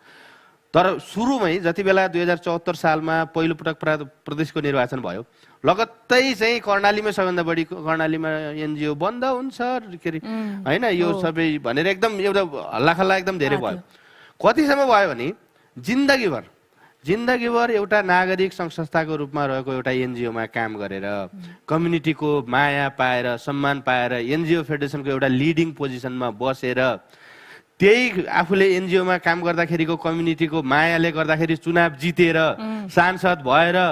मन्त्री भएपछि त्यो मान्छेले के गरे नि एनजिओ कस्न कानुन है। अनि त्यसपछि ल त्यो कानुन त सफल भएन, त्यो कर्णालीमा समितिबाट फिर्ता भएको कानुन हो होइन त्यो, किनभने प्रदेशको क्षेत्राधिकारभित्र पर्दैन भनेर पछि समितिले फिर्ता गर्यो। अनि फेरि मन्त्री पद गयो, फेरि अब अर्को चुनाव भयो, अहिले के भन्दा फेरि अर्को एनजिओ खोलेर आफै बसेर होइन। यो एकदम रियल इक्जाम्पल हो होइन हाम्रो कर्णालीमा कसै एकजनाको। एउटा कुरा अर्को चाहिँ सो लोकलाइजेसनको कुरा गर्दाखेरि चाहिँ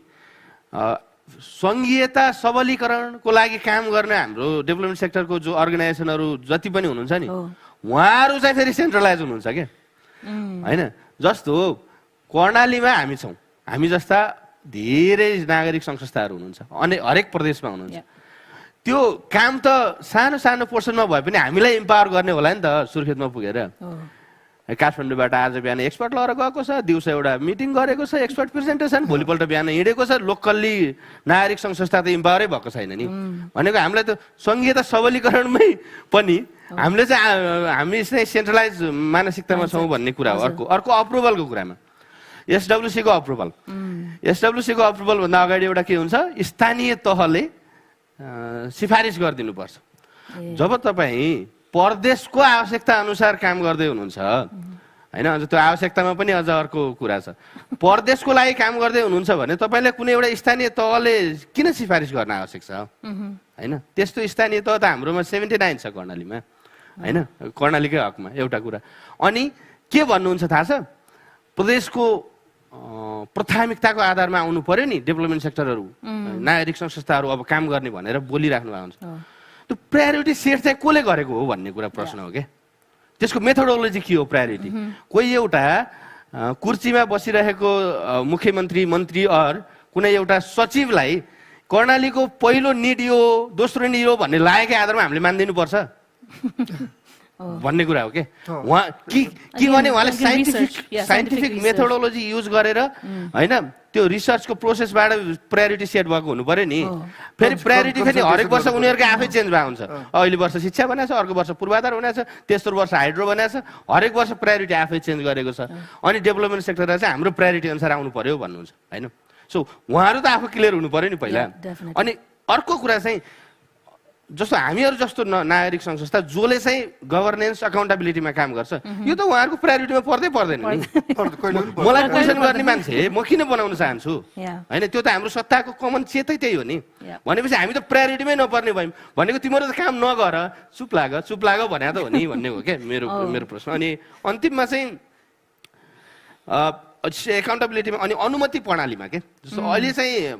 हजुरहरूले पनि कतिको पब्लिक स्पेसहरू खुम्चियो भन्ने कुरा हो क्या होइन। त्यसमा चाहिँ अलिकति पहिला अलिकति आन्दोलनहरू बढी हुन्थ्यो होइन, र्यालीहरू यस्तो खालको इभेन्टहरू बढी हुन्थ्यो। अहिले अलिक कम भएको छ होइन। त्यो त राम्रो कुरा हो होइन, त्यस्तो मुभमेन्टहरू धेरै नभएकै ठिक छ। तर जब कोही बेला अन्याय पर्छ होइन, अप्ठ्यारो पर्छ, त्यसको भोइस लिएर सत्तालाई सुनाउन जानुपर्छ भने कहाँ जाने भन्दाखेरि जतासुकै पर्खाल। अनि त्यो पर्खालभित्र कार्यक्रम गर्नलाई तपाईँले त्यहाँको अथोरिटीसँग अप्रुभल लिनुपर्छ रिटर्न। अनि उहाँ विरुद्धै तपाईँ विरोध गर्न जानुहुन्छ भने उहाँले अप्रुभल दिनुहुन्छ त भनेको चाहिँ त्यो कसिराखा हो क्या त्यो कुरा भन्ने हो क्या। एउटा लोकल्ली देखेको च्यालेन्ज चाहिँ मैले त्यो भने र एक्टिभिटिजको निरन्तरता नहुने हो भन्ने कुरा समस्या छ। टिक लाउने भन्छौँ नि हामीतिर अलि बढी चल्छ होइन। यो काम भयो टिक लायो 2 वर्षको एउटा प्रोजेक्ट गर्यो अनि कत्रो एक्सपेक्टेसन हुन्छ। कम्युनिटीमा काम गर्दा त मान्छेहरूले त एक्सपेक्टेसन हुन्छ नि त होइन। हामीलाई त उहाँहरूले वाह भनिरहेको हुन्छ नि त। 2 वर्षपछि सक्यो, त्यसपछि के भनेर जाने फेरि त होइन। अनि यो वर्ष बाख्रापाल अलि ट्रेन आलोचना हुने कारण चाहिँ अर्को पनि हो है। यो वर्ष बाख्रापालनको प्रोजेक्ट लिएर गएको छ, अर्को वर्ष महिला हिंसाको लिएर गएको छ, निम्नीको पछि फेरि अर्को वर्ष सङ्घीयता सबलीकरण भन्दै गएको छ होइन। डिफ्रेन्ट गर्दै त्यो एकदम त मिक्स भयो। अनि त्यो ट्रस्ट चाहिँ कमन मान्छेहरूको आम मान्छेहरूको ट्रस्ट पनि कमजोर भएको कारण त्यो हो भन्ने लाग्छ कि मलाई होइन। हो। मेरो कुरा चाहिँ त्यही हो। Thank you Dineshji. सो यसो टाइम हेर्दाखेरि हाम्रो यो जुन तीनजनाको छलफल गर्ने टाइम चाहिँ अहिले सकिसकेको छ होइन। तर म लास्टली अजयजी दिनेशजी दुवैजनालाई केही थियो मैले क्वेसन सोध्न सकेको तपाईँले सोचिरहनु भएको थियो यहाँ आएर म कुरा गर्छु भनेर, any points that you want to त्यस्तो खासै त छैन। एउटा चाहिँ अब सिभिल सोसाइटी भनेर अब समग्रमा चाहिँ जुन डिस्कोर्सहरू छ नि, त्यो डिस्कोर्समा चाहिँ अब सिभिल सोसाइटी भनेर चिनिने इन्डिभिजुअल्सहरू, सिभिल सोसाइटीको फेसहरू होइन, त्यसमा पनि एउटा क्राइसिस देखिराखेको छ नि त नेपालमा। सो टपदेखि बटमसम्म क्राइसिस देखिरहेको छ। एउटा साथीले भन्नुहुन्थ्यो अनि सिभिल सोसाइटीको फेसहरू त अब त्यो गधाको सिङ जस्तो अरे के। अनि एउटा प्रधानमन्त्री भयो भने आउने फुत्त देखा पर्ने, अर्को प्रधानमन्त्री हुनसाथ चाहिँ फेरि काम गर्नु नपर्ने होइन। यति पोलिटिसाइज भएको छ सिभिल सोसाइटीको फेसहरू, कन्सिस्टेन्सी छैन इस्युजमा होइन। अब एउटा प्रधानमन्त्री हुँदा एन्टी करप्सनको कुरा, गभर्नेन्सको कुरा, अकाउन्टेबिलिटीको कुरा गर्ने, अर्को प्रधानमन्त्री आउँदा चाहिँ नगर्ने। सो यो पार्टिसन होइन। अनि त्यसपछि अर्को चाहिँ हाम्रो सिभिल सोसाइटी अर्गनाइजेसन्सहरू, बार, पत्रकार महासङ्घहरू सबै चाहिँ एकदमै उनीहरू झन् बढी पोलिटिसाइज छ र उनीहरूले चाहिँ कलेक्टिभ इन्ट्रेस्ट पनि पर्स्यु गर्न सकेको छैन। र अर्को चाहिँ अब डेमोक्रेसी जुन हामीले सिटिजनले खोजेको चेन्जहरू हो त्यो ड्राइभ पनि गर्न सकेको छैन। र अर्को सबभन्दा महत्त्वपूर्ण चाहिँ मलाई लागेको चाहिँ अब यो सोसियल चेन्जको मोडल्सहरू अहिलेसम्म जुन यो सिभिल सोसाइटी विशेष गरी एनजिओहरूले जुन काम गरिराखेको थियो त्यो पनि अहिले ग्लोबल अर्डर पनि अहिले डिस्रप्ट भइरहेछ, ब्रेकडाउन भइरहेछ। त्यसको इम्प्याक्टलेदेखि लिएर हाम्रो पब्लिक साइकोलोजीदेखि लिएर ग्रासरुट्समा आइरहेको परिवर्तनका कारणले गर्दाखेरि चाहिँ सोसियल चेन्जको मोडल पनि चेन्ज हुनुपर्छ र प्रायोरिटी अलिकता चाहिँ सिफ्ट गर्नुपर्छ। एउटा चाहिँ जुन ट्रेडिसनल सर्भिस डेलिभरीको रोल थियो एनजिओजहरूको, त्यहाँबाट अब त्यो चाहिँ अब स्थानीय सरकारहरूलाई नै जिम्मा लगाएर अलिकता ट्रान्सफर्मेसन चाहिँ अलिकता गर्नुपर्छ ग्रेजुअली। यसमा चाहिँ अझ थप बहस हुनुपर्छ। Thank you. मेरो चाहिँ छोटोमा जस्तो एउटा कुरा त नीति निर्माता त्यहाँ पनि स्पेसल्ली हाम्रो सत्तामा बसेको मान्छे, पोलिटिकल लिडर र ब्युरोक्रेसी, उहाँहरूलाई चाहिँ हामी सिएसओहरूलाई राष्ट्र असेवक देख्न भएन भन्ने कुरा हो कि। उहाँहरू चाहिँ राष्ट्र सेवक होइन। उहाँहरू जत्तिकै चिन्ता यो समुदायको, यो कम्युनिटीको, नागरिक समाजलाई पनि छ, अझ त्योभन्दा बढी हुनसक्छ। किनभने हामी त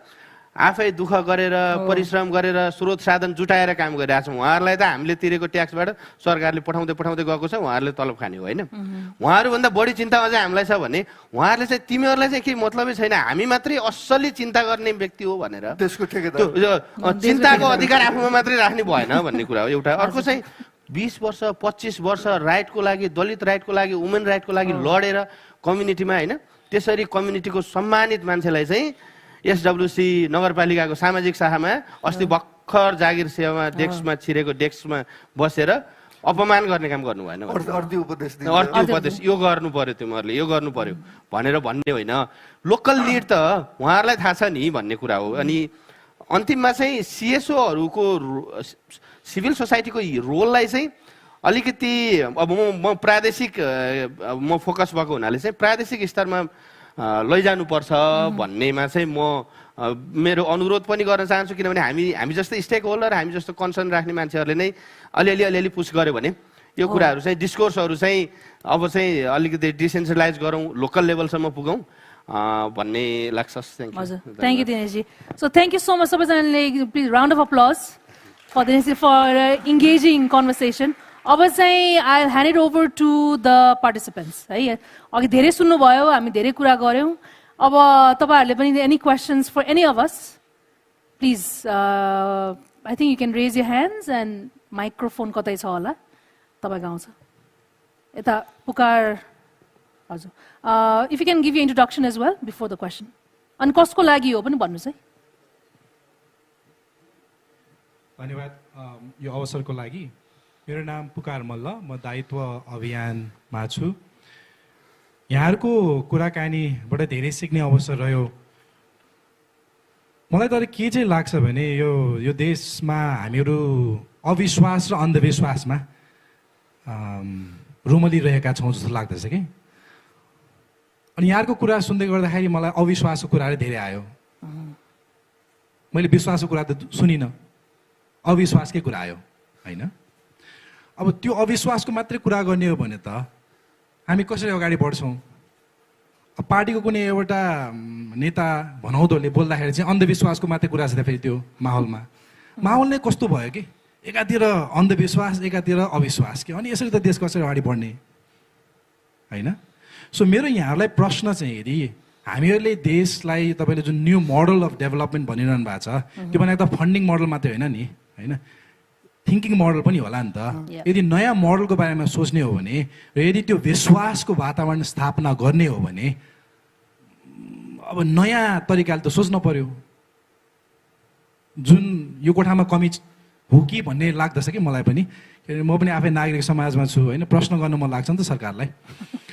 त्यो नेचुरली हुने हो होइन यति धेरै वेदना छ अब त्यो हो भने चाहिँ मेरो प्रश्न चाहिँ यहाँहरूलाई अझै स्पेसिफिक के हो भने यो अल्टरनेटिभ मोडल अफ डेभलपमेन्ट जहाँ हामीहरू वैदेशिक स्रोतमा निर्भर हुन चाहँदैनौँ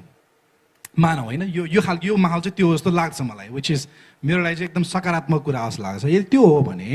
मेरो दिनेशजीलाई प्रश्न के हो भने यहाँले यदि सरकारलाई प्रश्न गर्ने हो भने ठिक हो सरकारले किन तपाईँलाई फन्ड गर्ने तर निजी क्षेत्रले गर्न सक्छ कि भनेपछि प्रदेश तहमा निजी क्षेत्रसँग यहाँको सहकारीको मोडल कस्तो हुन सक्ला यहाँ त त्यही हुनुहुन्छ मलाई त्यहाँको कम्पनीहरू थाहा छैन संस्थाहरू थाहा छैन होइन अनि अजय दाइले अघि जुन भन्नुभयो यहाँले डेमोक्रेसीसँग अब डेभलपमेन्टको कुरा गर्दै हुनुहुन्थ्यो होइन सेसिफले अब डेभलपमेन्टमा पनि काम गरिरहेको छु यदि डेभलपमेन्ट र डेभलपमेन्ट च्यालेन्जेसहरू हो भने त सरकारलाई सघाउने कुरा न हो होइन सर्भिस डेलिभरीमा सघाउने कुरा गर्नुभयो नि त यहाँले होइन यदि त्यो हो भने चाहिँ सेसिफ जस्तो संस्थाले चाहिँ कसरी चाहिँ त्यसो हो भने सरकारको रिसोर्सको परिचालन चाहिँ सर्भिस डेलिभरीमा गर्ला सो एक मैले भन्नु चाहिँ विश्वासपूर्ण वातावरण बनाउनका लागि निजी क्षेत्रसँग होइन कर्णालीमा के गर्न सकिएला वा सेसिफले चाहिँ सरकारसँग मिलेर के गर्न सक्ला धन्यवाद हजुर दिनेशजीबाट सुरु गरौँ कि अजितबाट हुन्छ म गरौँ अब यो अलिकति अप्ठ्यारो क्वेसन हो होइन तर हामीले चाहिँ ट्याकल गर्नै पर्छ होइन नयाँ तरिकाले सोच्नै पर्छ अब एउटा इक्जाम्पल चाहिँ म दिन चाहन्छु होइन जस्तै अस्ति भर्खर पनि मैले यो 16 5 इयर प्लानमा पढिराखेको थिएँ 16 5 इयर प्लानमा चाहिँ अब अनि युवराज खतिवडाको कुरा त मैले उठाएँ होइन अब हामी 6% ग्रोथमा जानुपर्छ जुन अनुसार चाहिँ इकोनोमिस्टहरूको कन्सेन्सस के छ भन्दा अहिलेको जुन अवस्था छ स्टेटसकोमा एकदम ट्रान्सफर्मेटिभ रिफर्म चाहिन्छ हामीलाई मार्केटमादेखि लिएर गभर्नेन्समा त्यो भएन भने हामी यही 3-4% भन्दा माथि ग्रोथमा जान सक्दैनौँ त्यस कारण नेक्स्ट फेजमा जान के गर्ने त भन्दाखेरि अब त्यो मैले त्यो प्लान हेरेँ त्यो प्लानमा जम्मा 4 ठाउँमा चाहिँ इन्डिया र चाइना मेन्सन गरेको छ क्या भनेपछि हाम्रो इकोनोमिक ग्रोथ मोडलमा चाहिँ अब हामीले एकातिर चाइना र इन्डियाको मार्केट एक्सेस गर्नुपर्ने इन्फ्रास्ट्रक्चर डेभलपमेन्टमा उनीहरूको इन्भेस्टमेन्ट खोज्ने तर त्यहाँ मेन्सनै छैन भनेपछि अब जस्तै अब फरेन पोलिसी हामीले हेर्दाखेरि foreign policy as a tool of economic growth कसरी हुनसक्छ त्यसमा हामीले पोलिसीहरू अब जस्तै कुरा गर्छौँ हामीले इन्डियामा हाइड्रो पावर एक्सपोर्ट गर्ने कुरा गर्छौँ तर इन प्र्याक्टिस पोलिटिक्सले एड्रेस गरिराखेको छ कि छैन हाम्रो चाहिँ एस्पिरेसन्सहरू पोलिटिक्स र फरेन पोलिसीले एड्रेस गरिराखेको छैन त्यसकारण पोलिटिक्स र फरेन पोलिसीलाई कसरी ट्रान्सफर्म गर्ने फर इक्जाम्पल इन्डियाकै कुरा गर्दाखेरि इन्डियाको मार्केट एक्सेसमा यति धेरै रिस्ट्रिक्सनहरू थपिराखेको छ होइन हाइड्रो पावरदेखि लिएर अरूमा बिस्तारै त्यो किन चाहिँ मार्केट एक्सेस चाहिँ रिस्ट्रिक्टेड छ र त्यसलाई एक्सप्यान्ड गर्न के गर्नुपर्छ थाहा छ हामीलाई के प्रब्लम हो तर किन एक्सन भइराखेको छैन त्यतातिर चाहिँ अब अलिकति सलिड पोलिसी रिसर्च गरेर त्यसमा चाहिँ दुइटै एउटा चाहिँ नलेज प्रडक्ट्सहरू किन भइराखेको छ पनि हामीले थाहा पाउनु पर्यो अर्को चाहिँ के गर्ने अनि त्यो गर्नको लागि कसरी माइन्डसेट चेन्ज गर्ने पोलिसी मेकर्सहरूको माइन्डसेट कसरी चेन्ज गर्ने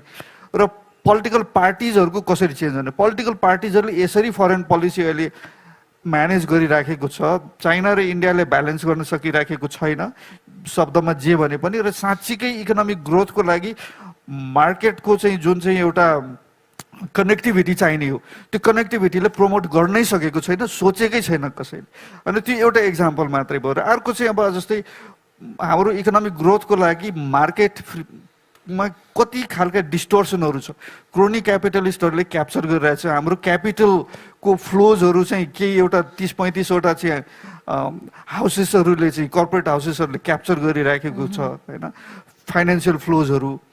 अनि क्यापिटल फ्लाइट भइराखेको छ त्यो किन भइराखेको छ त हामीलाई थाहा छ कि सबैलाई थाहा छ पोलिसी लेभलमा बस्ने मन्त्रीहरूलाई पनि थाहा होला तर किन चाहिँ त्यसको चाहिँ पोलिसी सल्युसन्सहरू इम्प्लिमेन्टेसन भइराखेको छैन। त्यसको लागि चाहिँ बृहत्तर पोलिटिकल इकोनोमी अप्रोच चाहिन्छ र त्यसको लागि चाहिँ एउटा ब्रडर पार्टनरसिप चाहिन्छ सिभिल सोसाइटीमा। अब त्यसको लागि कसरी काम गर्ने भन्ने कुरा चाहिँ अहिलेको एकदम च्यालेन्ज हो। त्यही अहिले त्यति मात्रै भन्नुहोस्। Thank you. मेरो कुरा चाहिँ जस्तो पुकार सरले भनेको कुरामा अल्टरनेटिभ मोडलमा पक्कै पनि तपाईँलाई म प्रश्न गर्छु, मलाई पैसा दिनुहोस् भनेर दिनेवाला कसैले छैन। त्यो त होइन, त्यो अलिकति अकाउन्टेबिलिटी गभर्नेन्समा काम गर्ने अर्गनाइजेसनहरूको हकमा चाहिँ प्राइभेट सेक्टर एउटा नयाँ स्कोप हुनसक्छ भन्ने कुरा हो। तर त्यसमा हामीले यो बिचमा हाम्रो अनुभवमा के रह्यो भने प्राइभेट सेक्टर त भन्छौँ होइन, सो उहाँहरू सबै फेरि प्राइभेट सेक्टर भने पनि काठमाडौँ नै हामी आउनुपर्छ कि खासमा त्यो उसको लागि। किनभने हाम्रो औद्योगिकरण त्यसरी भएको छैन, ठुल्ठुलो कर्पोरेट हाउसहरू अहिले कर्णालीमा बनेको पनि छैन होइन। त्यसको छुट्टै इन्भाइरोमेन्टको कुरा छ, त्यो भोलि एउटा सेसनमा पनि कुरा हुँदैछ होइन, त्यो किन भइरहेको छैन भनेर। अनि त्यो कारणले यहाँ आउनुपर्छ, एउटा चाहिँ अवसर त्यो हुनसक्छ। तर हाम्रो अनुभवले के भन्यो, के लाग्यो भने मान्छेहरू इन्गेज हुने खालको इभेन्टलाई भनौँ न, अब इभेन्टहरू त्यस्तो इनिसिएटिभहरूलाई चाहिँ कर्पोरेट सेक्टरबाट सपोर्ट हुन्छ। किनभने उहाँहरूसँग नट ओन्ली सिएसआर मार्केटिङ डिपार्टमेन्टमा पैसा हुन्छ उहाँहरूसँग, त्यहीबाट सपोर्ट गर्नुहुने रहेछ। हामीलाई पनि त्यहीबाट गर्नुहुन्छ अहिलेसम्म गरिराखेकोले होइन। अब ल म एकदम प्रोभिन्सको ग्रोथको बारेमा एउटा केही रिसर्च गर्छु अथवा म चाहिँ कर्णालीको यङ वुमेनहरूलाई पोलिटिकल लिडरसिपको विषयमा ट्रेनिङ दिन्छु भनेर यसरी गयौँ भने चाहिँ उहाँहरू चाहिँ त्यति धेरै ल ओके भनिहाल्नुहुन्न कि भन्ने हाम्रो एउटा अनुभव छ होइन। सो अब त्यसलाई पनि कसरी गर्न सकिन्छ, अझ म त यो विषयमा यो हजुरले मलाई सोधेको प्रश्न भन्दा पनि यो त मैले तपाईँबाट सिक्नुपर्ने कुरा छ। तपाईँहरूले जुन एउटा कोसिस गरिराख्नु भएको छ, मैले त्यति नै भन्न चाहन्छु। Thank you दिनेशजी। नेक्स्ट क्वेसन हजुर, परिचय पनि पाउनु है।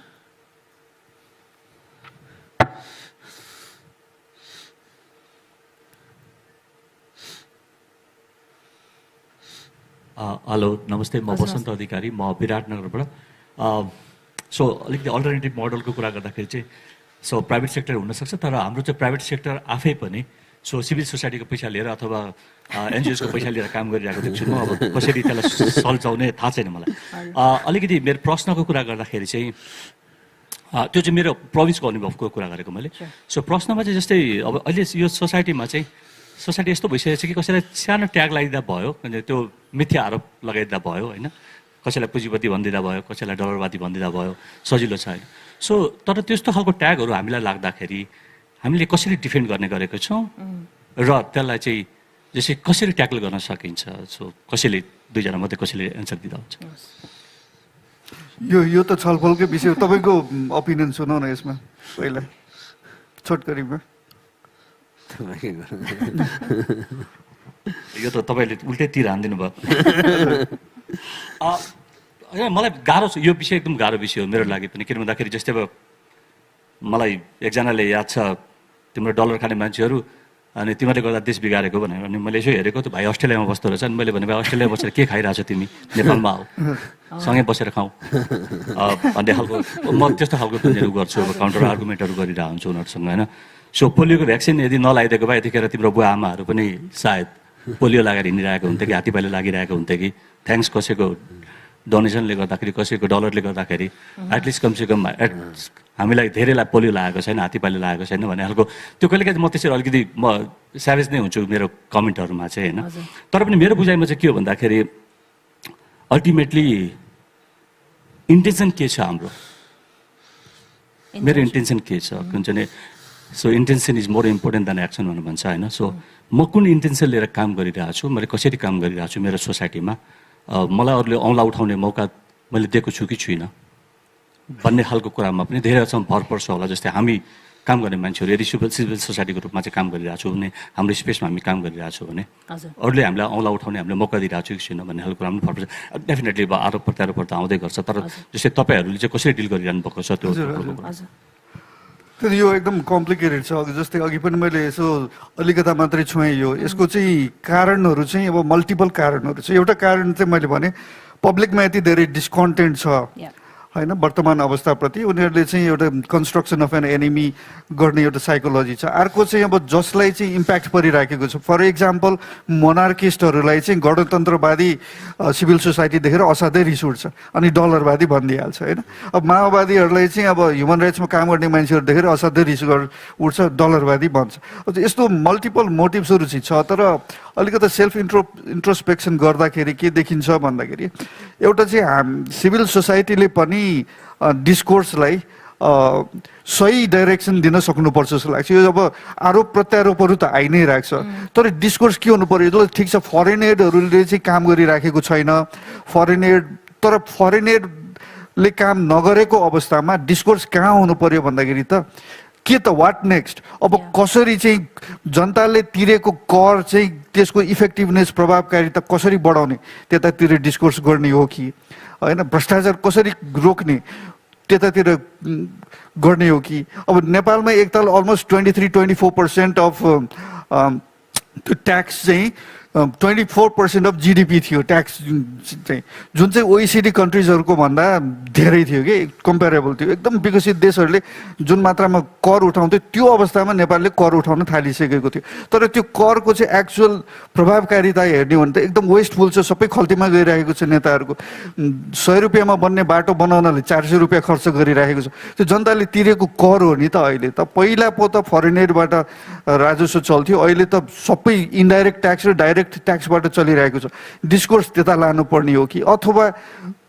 डेमोक्रेटिक ट्रान्जिसन, इकोनोमिक ग्रोथ, जब क्रिएसनतिर हामीले डाइभर्ट गर्नुपर्ने हो कि। मलाई लाग्छ हामीले एजेन्डा चाहिँ अलिकति सही एजेन्डा बसलाई चाहिँ त्यतातिर लानुपर्छ। फरेन एडको एजेन्डालाई, डलरवादको डलर खेतीको एजेन्डालाई चाहिँ अब हामीले अलिकता सही डाइरेक्सनतिर चाहिँ डिफ्लेक्ट गर्न सक्यौँ, अथवा डिफ्लेक्सन पनि नहुनु, सही डाइरेक्सनतिरै डाइरेक्ट गर्न सक्यौँ भने चाहिँ एउटा उपाय हुन्छ जस्तो लाग्छ। ओके, बसन्त दाइको कुरामा मलाई लागेको चाहिँ दुईटा दृष्टिकोणले हेर्नुपर्छ होला कि तपाईँ एउटा व्यक्ति हो, म एउटा व्यक्ति हो, अर्को चाहिँ मैले कुनै एउटा अभियान चलाउन सक्छु, कुनै अर्गनाइजेसन चलाउन सक्छु, त्यो फरक पार्ट हो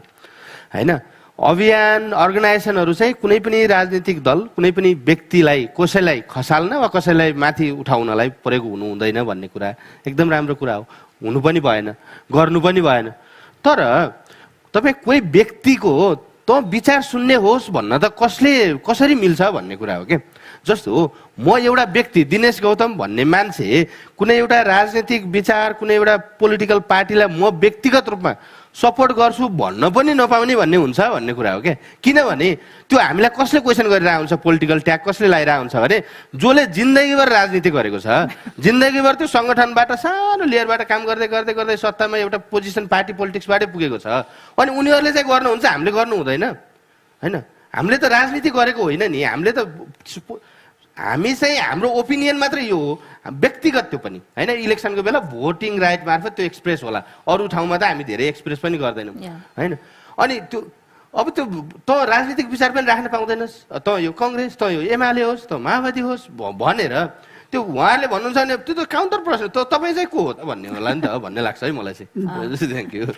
अनि अर्को आई थिङ्क डिफेन्डकै कुरा गर्दाखेरि जुन डिफ्लेक्सन भन्नुभयो होइन, या डिरेक्सन गर्न, मलाई चाहिँ के लाग्छ भने यो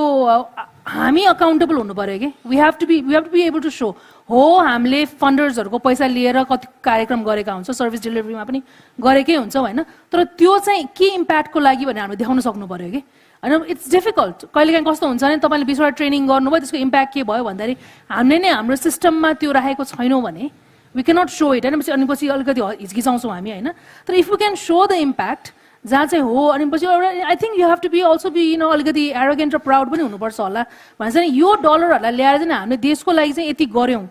बिकज विदाउट हामी नभएको भए चाहिँ यो कता जान्थ्यो हामीलाई थाहा छैन भन्ने हुन्छ नि एक खालको।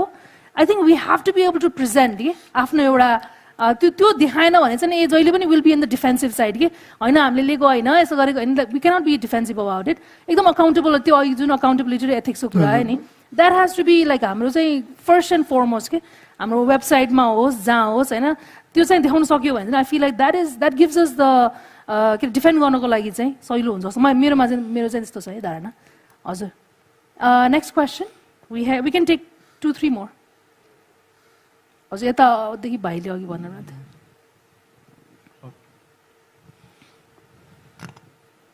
नमस्कार, मेरो नाम पवन डल्लागुडी। हजुर। मेरो प्रश्न चाहिँ हजुरहरूलाई चाहिँ जस्तो नेपालमा यो पब्लिक पोलिसी रिसर्च को स्पेसमा काम गर्नुहुने थिङ्क ट्याङ्क सिएसओहरू हुनुहुन्छ नि, उहाँहरूको बिचमा चाहिँ हजुरहरू त अब त्यही स्पेसमै काम गरिरहनु भएको, हजुरहरूले चाहिँ कस्तो कम्पिटेटिभ इन्भाइरोमेन्ट पाउनु भएको छ कि सिएसओहरू बिच, कि अलिक कोलाबोरेटिभ खालको इन्भाइरोमेन्ट छ? अनि अर्को प्रश्न चाहिँ अहिलेको आवश्यकता चाहिँ यो जुन पब्लिक पोलिसी रिसर्चमा काम गरिरहेको सिएसओहरू बिच चाहिँ एउटा कम्पिटेटिभ इन्भाइरोमेन्ट हुनु जरुरी छ कि कोलाबोरेटिभ इन्भाइरोमेन्ट हुनु जरुरी छ त? Thank you. सो अजयजी के भन्नुहुन्छ, हामी कम्पिट गर्ने कि कोलाबोरेट गर्ने? रिलेटेड हो कि तिम्रो? म अलिकति रिलेटेड। नमस्ते, म सौमित्र नेपाली, म पिआईबाट। दुई तिनवटा कुरा राख्छु। उहाँले सोधेकै कुराबाट चाहिँ आई थिङ्क हाम्रो सबैभन्दा ठुलो च्यालेन्ज चाहिँ हामी यो स्पेसमा स्पेसली गभर्मेन्टसँग जाँदाखेरि धेरैवटा रिक्वायरमेन्टमा चाहिँ गभर्मेन्टसँग इन्गेज गर्नुपर्छ, राइटली पोइन्टेड आउट अल्सो। तर उनीहरूले चाहिँ हामीलाई कसले अथोराइज गरे, हामी को प्रति अकाउन्टेबल छौँ भनेर चाहिँ धेरैचोटि प्रश्नहरू आउने गर्छ होइन सिभिल सोसाइटीको हकमा चाहिँ। त्यही भएर जेनरली रिसर्च थिङ्क ट्याङ्क र एनजिओज भन्दा पनि सरकारी संयन्त्रको प्रेफरेन्स चाहिँ सिभिल सोसाइटीलाई चाहिँ बरु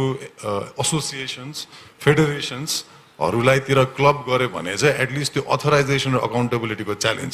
यो संस्था को प्रति उत्तरदायित्व छ, यसले को प्रति, यसलाई कसले अथोराइज गर्यो र यो को प्रति उत्तरदायित्व राख्छ भन्ने कुरा चाहिँ त्यसरी चाहिँ मैले भेटेको छु होइन। सो अब भन्न खोजेको हामी पनि एसोसिएसन बनाऊ भन्न खोजेको त होइन, तर यो एउटा कमन च्यालेन्ज छ। उहाँको कुरामा चाहिँ हामी कतिपय बेला चाहिँ हाम्रो अलिक सेल्फ क्रिटिकली रिफ्लेक्ट पनि गर्नुपर्ने छ। हामी धेरै कम्पिटिटिभ पनि छौँ एकअर्काप्रति, अनि जेनरल टेन्डेन्सी चाहिँ अब हुन त अब भित्रभित्र गफ गर्छौँ होला, तर बाहिर कुरा गर्दैन। आज यो सेल्फ रिफ्लेक्सनमा गफ गर्दा ठिकै पनि होला। त्यसले गरेको भन्दा मैले गरेको काम राम्रो छ होइन, त्यसले भन्दा म इनोभेटिभ छु, यसले भन्दा म राम्रो गर्न सक्छु, अनि एउटाले गरेको कामलाई भत्काउँदै जाने, त्यसलाई चाहिँ डिलेजिटिमाइज गर्ने अथवा त्यसलाई चाहिँ थप्ने कम्प्लिमेन्टारिटी चाहिँ त्यो टेन्डेन्सिज चाहिँ हाम्रो कम छ। सो इन सम सेन्स हामी आफै भत्केको छौँ भित्र कि त्यसलाई चाहिँ बाहिरबाट भत्काउन चाहिँ त्यति गाह्रो छैन, भत्केकै अलि धमिरै लगाइसकेको भएर चाहिँ बाहिरबाट त्यसलाई भत्काउन त्यति डिफिकल्ट नभएको भएर I think we are how do we begin towards more cooperative engagements as त्यो चाहिँ एउटा इन्ट्रेस्टिङ क्वेसन हो। अनि अब यस्तै यो संयन्त्रहरू जस्तैबाट चाहिँ यसको आइडिया पनि त्यही हो, कसरी कोअपरेटिभ कन्भर्सेसनतिर जाउँ भन्ने हो। थ्याङ्क्स। इन्ट्रेस्टिङ कुरा हो यो र एकदम इम्पोर्टेन्ट कुरा पनि हो। अब सौमित्रले उठाएको कुरा पनि अब जस्तै हामी कम्पिटेटिभ पनि छौँ एक हदसम्म, किन भन्दाखेरि यो थिङ्क ट्याङ्कमा पब्लिक पोलिसी रिसर्च पहिलादेखि नै हुँदै आएको, तर पहिला चाहिँ लार्जली कन्सल्टेन्ट्सहरूको डोमेनमा रहेको र बिस्तारै सिएसओजहरूको एन्ट्री बढिराखेको अवस्था छ यसमा, र चाहिँ अहिले यसको रेलेभेन्स पनि बढिराखेको छ र बिस्तारै हाम्रो अनुभव के छ भन्दा डिमान्ड पनि बढिराखेको छ। त्यसको डिमान्ड भनेको चाहिँ अब पब्लिक पोलिसीको डिमान्ड चाहिँ गभर्मेन्टबाटै आउने हो, र गभर्मेन्टले नै जब खोज्न थाल्छ पब्लिक पोलिसी एनालिसिस रिसर्चहरू, तब चाहिँ अब यो चाहिँ रेलेभेन्ट रहेछ भनेर हामीले बुझ्नुपर्छ। र अहिलेसम्मको प्रब्लम चाहिँ एउटा इन्ट्रोस्पेक्सन गर्नुपर्ने क्वालिटीमै हो होइन, क्वालिटीमा त्यसपछि अरूले गरेको कामलाई चाहिँ रेकग्नाइज नगर्ने र त्यसमा बिल्ड नगर्ने भनेपछि स्टार्ट फ्रम स्क्रैच कि जिरोबाटै स्टार्ट गर्ने टेन्डेन्सी पनि धेरैको छ। त्यो खालको एउटा कोलाबोरेटिभ एफर्ट पनि हुनु पर्यो। अर्को चाहिँ कलेक्टिभ इन्ट्रेस्टको विषयमा चाहिँ कोलाबोरेसन डायलग एकदमै जरुरी छ, स्पेसली यो स्पेसमा चाहिँ मलाई लाग्छ यो संवादलाई म धन्यवाद पनि दिन चाहन्छु र यो एउटा स्पेस क्रिएट गरेकोमा यसैको लागि पनि। अनि म I want reflect on that as well. हाम्रो चाहिँ के छ भने definitely I think we have to be very honest. कहिलेकाहीँ कस्तो हुन्छ नि, अब हाम्रो there is like very few funds out there होइन, हामी कम्पिटेटिभ पनि हुन्छौँ होइन, त्यो चाहिँ भन्नु पनि पर्छ। र कस्तो पनि हुन्छ भने, तर म चाहिँ के विश्वास गर्छु भने हामीले हाम्रो नेटवर्कमा अरूहरूलाई चाहिँ एम्प्लिफाई गर्नु पऱ्यो कि जस्ट बिकज मेरो संस्थाले यो रिसर्च हामीले राम्ररी गर्न सक्छौँ भन्दा म अरू संस्थाले गर्नुहुन्छ नि त होइन। तर म एउटा कुरा कोलाबोरेटिभ पनि, म यो भाइले अहिले सोध्नु भएको जस्तो वी आर कोलाबोरेटिभ कि तपाईँलाई अहिले इक्जाम्पल दिनु पर्दाखेरि कोही अब कल आउला कसैले होइन, बाहिरबाट भन्छ ओ अब इन्डिभिजुअली नै कहिले काहीँ मेसेजेस आइरहेको हुन्छ होइन, नेपालमा यस्तो रिसर्च गरेको को छ भन भनेर होइन, अल द्याट होइन। हामीले भित्रभित्रबाट आफूमा सेयर गरिरहेको पनि छौँ कि तपाईँहरूले हामीले यस्तो प्रमोट नगरेको होला होइन अब कुनै पनि प्रोजेक्ट डकुमेन्टमा लेखिँदैन कि कसले रिफर गरेर यो प्रोजेक्ट पाएको भनेर कहिले पनि लेखा हुँदैन so you feel like a हुन्छ नि इट्स भेरी कम्पेरेटिभ जस्तो लाग्ला होइन but technically actually we are very collaborative in that sense त्यस्तो एक्जाम्पल्सहरू पनि छ र यो जुन प्रोजेक्ट संवादको एक्जाम्पल पनि त्यही नै थियो कि let's think about it in collaborative space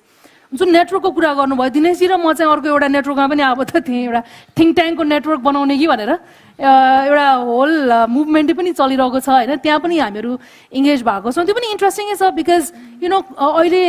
कुरा गर्नुभयो जस्तै like if you are a network or some kind of federation accountable हुन्छ कि भन्ने एउटा एक्सपेक्टेसन छ नि त बिकज हामीले आफूलाई पियर अब त्यो माइक्रो एन्टरप्राइज खालको नि होइन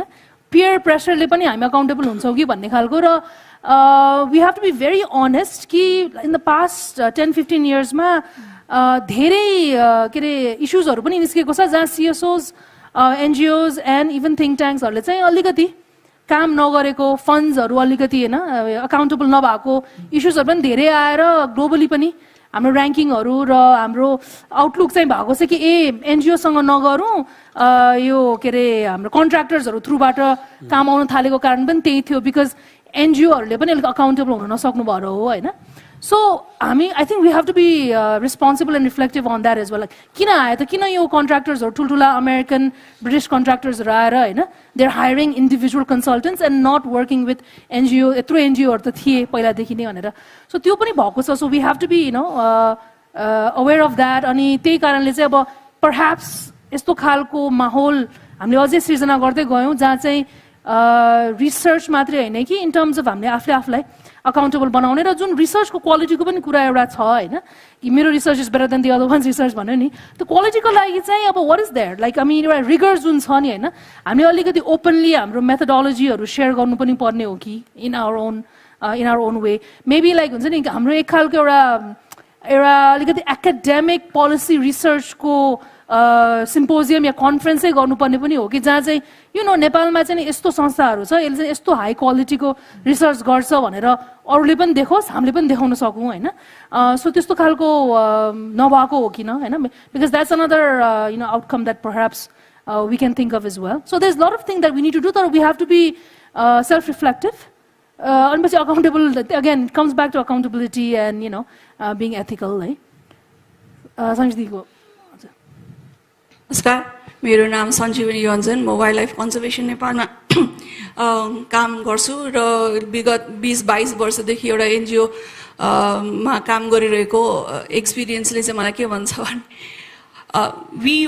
टेन्ड टु वर्क इन साइलोज होइन आफ्नो काममा फोकस्ड हुन्छौँ so we have been I think more we have been putting our efforts more in creating a name for our organization than for our work as a civil society. And that's what we are actually, at the end of the day, and at the end of a decade or two, this is what we are realizing is कि मलाई civil society को identity चाहिँ हामीले कहिले पनि amplify गरेनौँ कि हाम्रो work चाहिँ NGO को यो NGO को अथवा यो organization को र के भन्छ यो हामीले राम्रो गऱ्यौँ त उहाँले भन्नुभयो जस्तै समित्रले भन्नुभयो जस्तै कि मेरो organisation is doing so much better than the other NGO भन्ने खालको त्यो खालको अलिकति कोलाबोरेटिभ छ होइन तर बाहिर कोलाबोरेसन छ होला भित्रपट्टि चाहिँ कम्पिटिसनमा चाहिँ हामीले त्यसरी गरेको भएर आज हामीले यो क्राइसिस नै मोड हो कि यो क्राइसिस मोड हो जसमा चाहिँ हाम्रो लेजिटिमेट स्ट्यान्डिङ छैन सिभिल सोसाइटीको किनभने खाजामा एउटा एनजिओको छाप देखेर पुरै होइन मिटिङ तपाईँहरूलाई पनि थाहा छ नि पार्लियामेन्ट त्यस्तो खालको हुनु भनेको what is our identity I think the identity crisis and उहाँले भन्नुभएको रोल मोडल्सहरू देख्न कम भएको चाहिँ किनभने we have not amplified ourselves as civil society actor र लिडर के हाम्रो त्यो रोल मोडल देखाउन नसकेको भएर जस्तो लाग्छ and I think today like when you realize and you begin your work I think that is when we start our real work so मलाई चाहिँ अहिले विगत 2 वर्षदेखि चाहिँ सिभिल सोसाइटीलाई अलिकति सिभिल सोसाइटीको एङ्गलबाट हेर्ने र हामी चाहिँ more than what our organisation is we are creating a change किन मलाई कस्तो लाग्छ सिभिल सोसाइटीको काम भनेको बाटै नभएको ठाउँमा गोरेटो लाने हो कि not to make a highway The highway will be made after the work that we have done will be recognized, and त्यसलाई चाहिँ हाम्रो civil society ले पुरै development drive गर्ने भनेको होइन जस्तो लाग्छ कि our need is where there is no बाटो, there's only potential. र मलाई चाहिँ अर्को चाहिँ अहिले आएर होइन 2015 पछिको जुन चाहिँ अहिले लोकल गभर्मेन्ट आएको छ, जब हामी एज एन एनजिओ र as a civil society active we go to work with them and they have funds, it's not accessible to us because हामीसँग काम गरेको विरोधी भनिदिँदो रहेछ कि अडिटले. सो पब्लिक प्रोक्युरमेन्ट लमा, so I think we have to be also smart while we are working on our own self esteem कि हाम्रो अरू अल्टरनेटिभ मेथड्स अफ फन्डिङ के हुन्छ त होइन. त्यो फन्डिङमा चाहिँ के लाग्छ भने ओके फरेन एड आएन भने के गर्ने, फरेन एड आउँदाखेरि नराम्रो त्यो जुन चाहिँ नरेटिभ आई रियली इन्जोयड अहिले उहाँले के भन्छ अजयजीले लास्टमा बोल्नु भएको नरेटिभ चेन्ज गर्ने. It's very fundamental that we change because नेपालमा आइसकेको पैसा नेपाली पैसा हो कि. I have worked with all kinds of donors and never have they dictated कि तपाईको आउटपुटले यस्तो भन्नुपर्छ भनेर, or your research should show हाम्रो खालको थट भनेर कसैले पनि डिक्टेट गरेको छैन कि. then how does it matter where the money legitimate method बाट आएको हो नि त, डलर आयो हो, but nobody is minting money for our own pockets होइन. so यो नरेटिभ लिएर आइसकेपछि चाहिँ हाम्रो पब्लिक प्रोक्युरमेन्ट लजहरू अनि अरू मेथड्सहरूमा काम गर्न कति इम्पोर्टेन्ट छ तपाईँहरूले एकचोटि त्यो पनि रिफ्लेक्सन गरिदिनुहोस्. एन्डमा मैले आफ्नो धेरै पोइन्ट राखेँ होला बिकज उहाँ पुकारले भन्नुभयो जस्तै व्यथा धेरै छ होइन. So it's nice to have a place where we can express ourself, but then यो खालको मेथडहरू र सिएसआरमा पनि मलाई कस्तो लाग्छ कि एज अ बिजनेसम्यान होइन, एज अ बिजनेस मैले दिन खोजेँ पैसा, तर त्यो पैसा दिए बापत मैले मेरो प्रफिटबाट दिनु पर्यो नि त. सो प्रफिट नै मान्छेले नेपालमा कम गर्न खोजिरहेको छ नि, किनभने पब्लिक प्रफिटमा त धेरै ट्याक्स दिनुपर्छ. So people are showing more expenses in their balance sheets then is required. Profit देखायो भने त गभर्मेन्टलाई दिनु परिरहेछ. सो सिएसआर गर्न पनि त्यो माइन्डसेटको मान्छेले कति सिएसआर गर्छ, कसलाई दिन्छ, आफ्नै मान्छेलाई दिनु खोज्छ नि त सिएसआर पनि. So how do we support the private sector to actually become forth त्यसमा चाहिँ कस्तो खालको ट्याक्स कस्ट उसले अथवा कस्तो खालको उसलाई हुनु पर्यो to actually support a civil society. How should private sector be helped? So these are what do you think? धेरै भन्नु कुरा भन्नुभएको छ कि एनी रिफ्लेक्सन? अनि यसमा त मलाई लाग्छ अब पब्लिक प्रोक्युरमेन्टको एस्पेक्टबाट त धेरै बोलिराख्नु I am not an expert, तर तपाईँले उठाएको इस्युजहरू चाहिँ एकदमै राम्रो छ. मलाई लाग्छ यो पनि क्रिटिकल इस्यु हो सस्टेनेबिलिटीको लागि सिएसओजको, र यसमा पनि मलाई लाग्छ कुनै च्यानलबाट चाहिँ यो डायलगलाई अगाडि बढाउनु पर्छ. So I'll just point to Soumitra. I hope you continue this. अनि मलाई चाहिँ कस्तो लाग्छ दिली भन्नुभयो जस्तै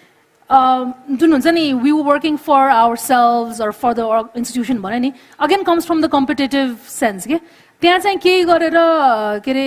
हाम्रो नाम अगाडि गभर्नेन्स ल्याब भनेर मैले भनिन भने कसैले पनि चिन्दैन गभर्नेन्स ल्याब भनेर हैन. जब त्यो कल आउँछ कसलाई बोलाउने भनेर सोधिन्छ नि यताउता, it doesn't come because you haven't shown yourself हैन. त्यसैले चाहिँ you feel like I need to promote it भनेर हुन्छ होला हैन. फेरि आजकल हामी एकदमै इन्फ्लुएन्सरहरूको जमानामा छौँ हैन. त्यो भएपछि you want to be like seen as a thought leader on something. त्यो इन्डिभिजुअल अब एउटा कसैको एस्पिरेसन पनि होला हैन. तर जुन तपाईँले भन्नुभयो सिभिल सोसाइटी भइसकेपछि चाहिँ वाट इज द इम्प्याक्ट, हामी त्यो कन्भर्सेसनमा चाहिँ गएनौँ कि